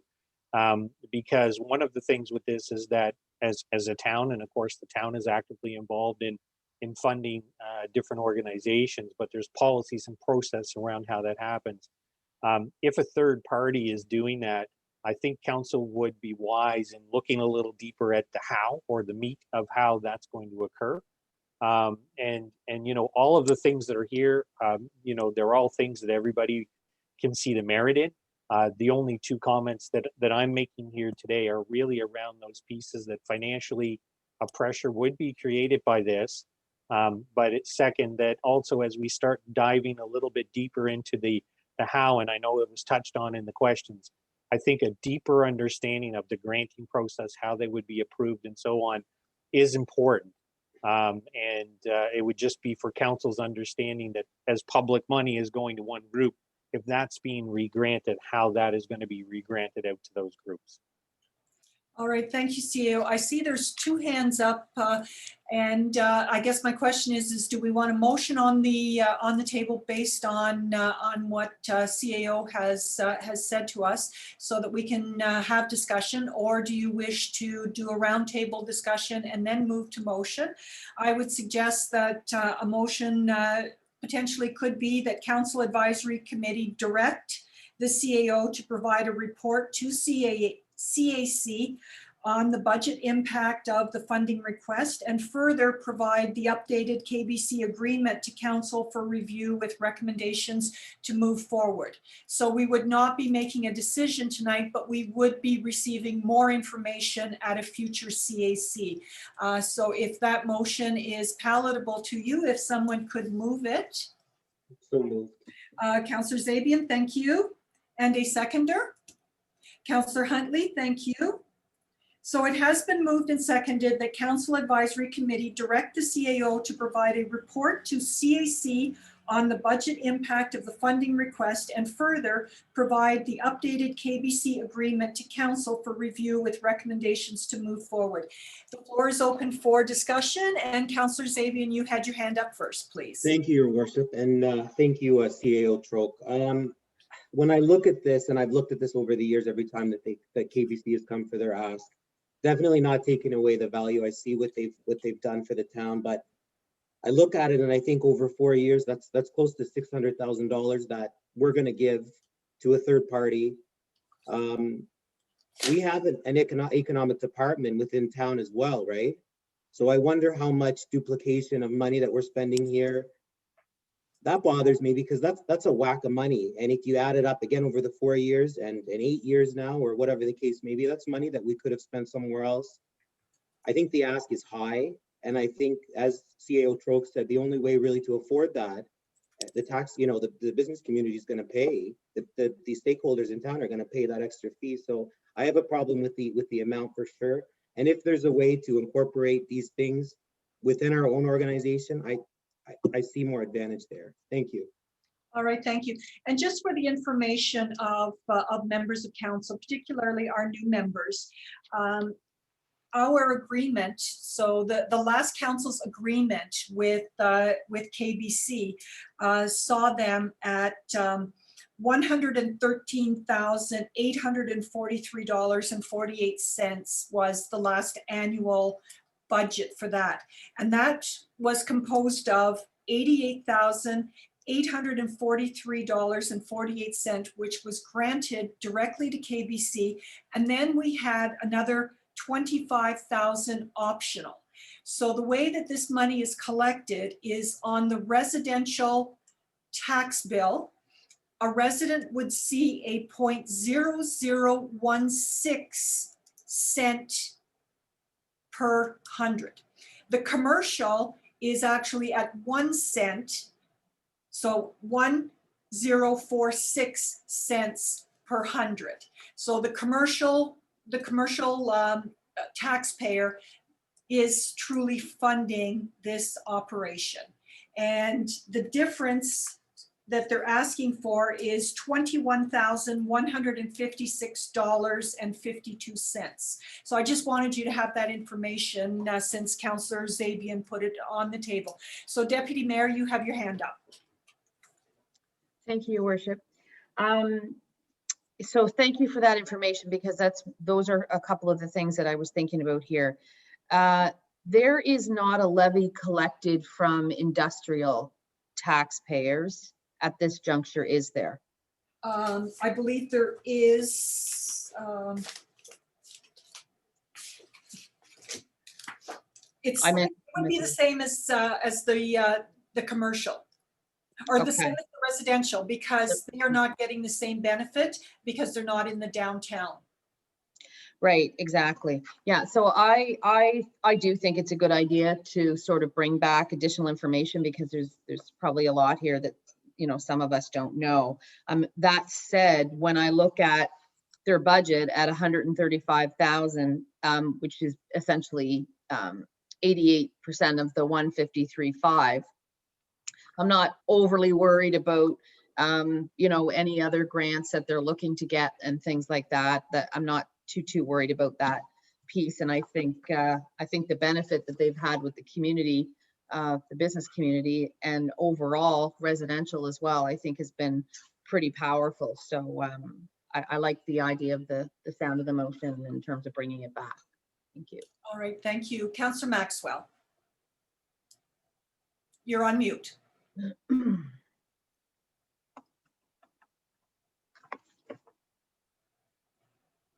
Thank you. I think that Councillor Savage has answered my question, and your worship as well.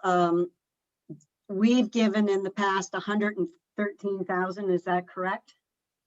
That's correct. That was last year's funding. And they're asking for this year 130,000. 135,000. Okay. Yeah, I think we need a little bit more information, but I agree with Councillor Savage. I think I've seen an amazing development with this group over my first term, and I think they've done a lot of good for the town. And it's unfortunate that I think that not all businesses in town are joining up. But I think that they have done such a great group, and Genevieve and Paul, I think, are really really go-getters, and so I'd like to see some way that maybe we can move forward. But I agree, more information, please. Yeah. Thank you. Councillor Gerard. Thank you, Worship. I just think, yes, we should get more information, but I'm also going to say over last year and this year, knowing that Apple Blossom's not going to happen, Devil's Half Acre is not going to happen. We don't know what the status of the summer is going to bring. So there, I think it's a very high ask for that. And my other comment would be to ensure them money over a 4-year, right? To guarantee them that assumes, as I've said before during the grant process, if we say, yes, we agree to a 4-year budget, we're already saying that this is more important than something else we might need to spend the money on. And, as per, I think on the town side, as per our agreement with them, this gets reviewed every year. And, yes, they've done absolutely wonderful things, but it still should be, I think, based on a year-to-year, what have you got going on, what news coming down the pipe. That's all I'd have to say. Thank you. All right, thank you. Councillor York. I have the same concerns as Councillor Gerard, but sort of the opposite of the same side. So without Apple Blossom and without the Devil's Half Acre, I think there's probably a bigger push from KBC to develop something to kind of help offset those missed events. So again, it's reiterating what everybody has said. More information is helpful, but I think the lack of those opportunities and festivals might be a case for KBC to step up into that role a little bit more. All right, thank you very much. So just for the information of members of council, I want to give you the breakdown of that 113,000 that went to them in 2021. So residential tax funds, $5,552 was collected from residents. So that is 6% of the overall total. $65,522.06 came from the commercial tax fund. So that's 73.75%. And Deputy Mayor, to your question, industrial was $17,768. So that was a 20% funding. So all the funds that come or that are used by KBC are in the economic levy. So we are not using any of, I'm going to call it town revenue or town tax dollars, because if you remember what your tax bill looks like, there's actually a line that says economic tax levy. So the big effect of this request will of course be on our downtown merchants. And as you are aware, we have been committed to reducing the commercial tax rate by 1 cent a year. This request actually puts it up by 1 cent. The other things that I guess I would like to throw out there is I would like to perhaps suggest that a member of council be put on the board as an ex officio member so that we have that direct linkage into KBC and the feedback comes back, so that we're not sitting here at a moment and receiving a report and saying, why are they asking for so much money? The other thing is, as the CAO Troke has mentioned, is policies and procedures. At the end of the day, this is taxpayers' money. We, the town of Kentville, are collecting an economic tax levy on behalf of KBC. So therefore, they truly need very rugged procurement policies. They need granting policies, particularly, if they plan to be giving away money, seasonal decor grants. I realize that for the downtown merchants, it's kind of payback for the money that they're putting in. But event grants to, again, another third party, we really need something that is very rugged in place to ensure that, who is getting this money and how is it being spent. I have grand concerns or great concerns with the infrastructure support.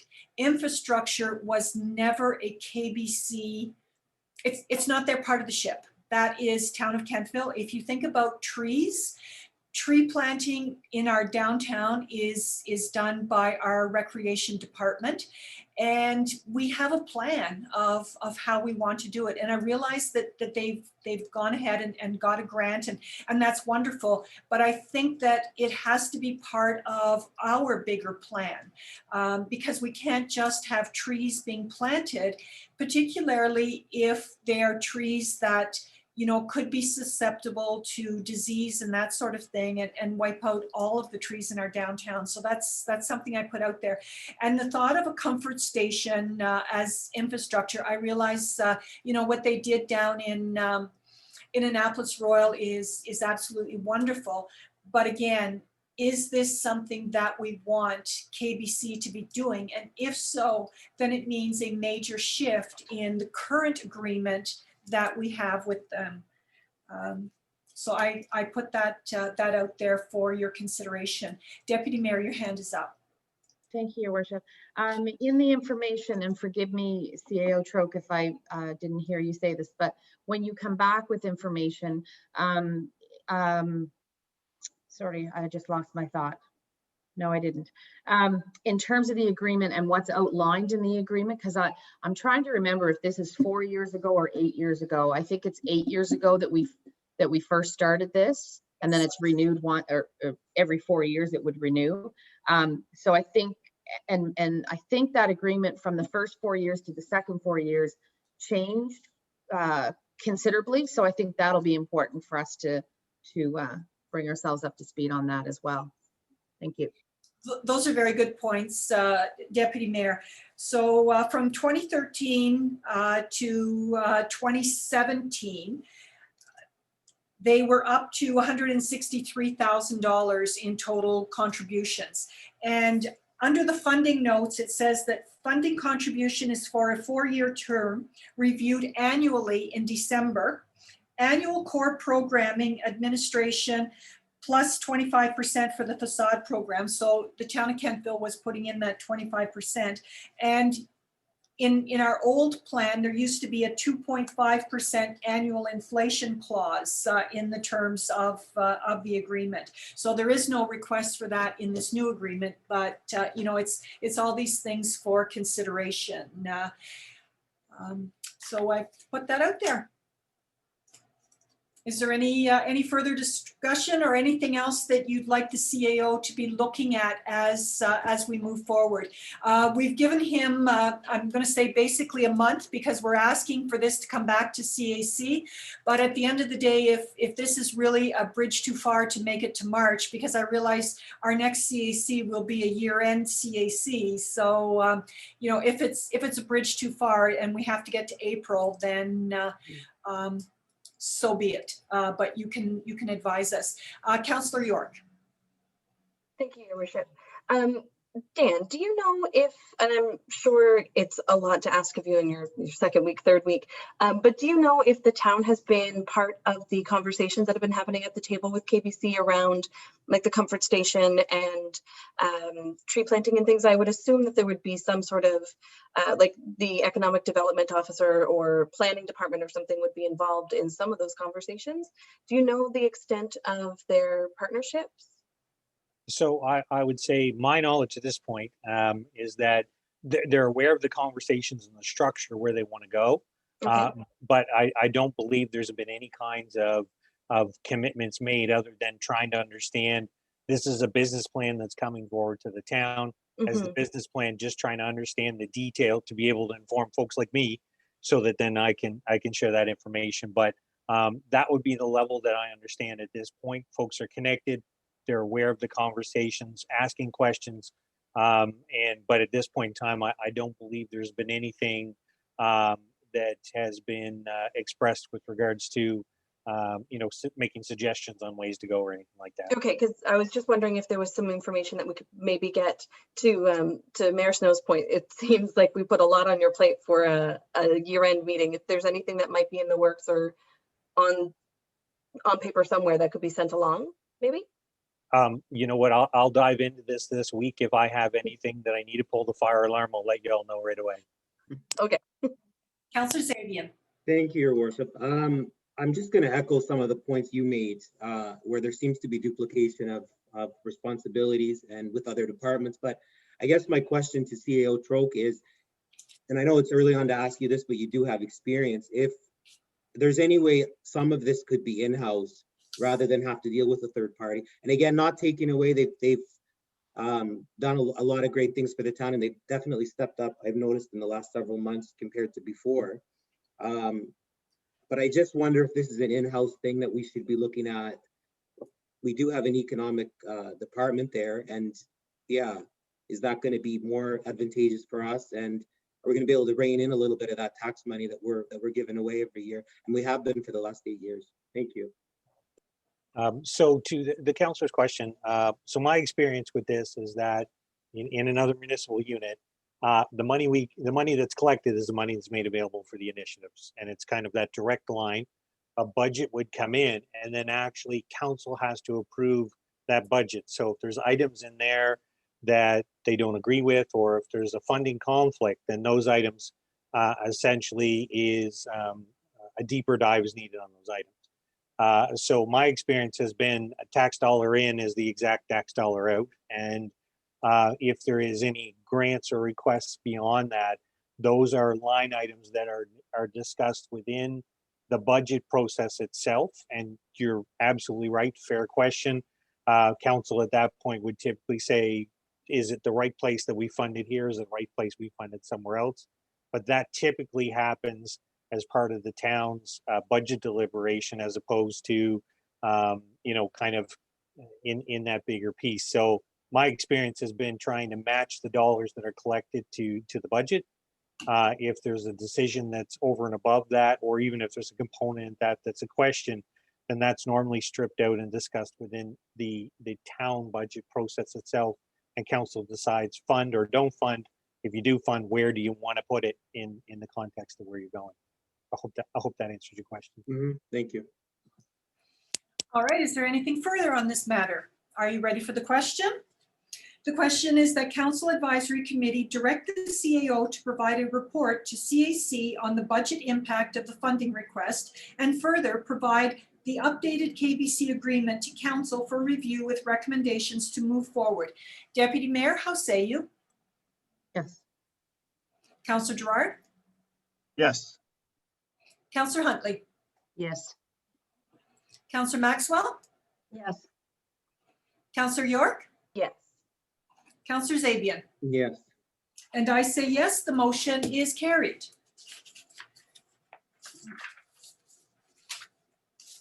All right, and I see that we have no public comments at this time.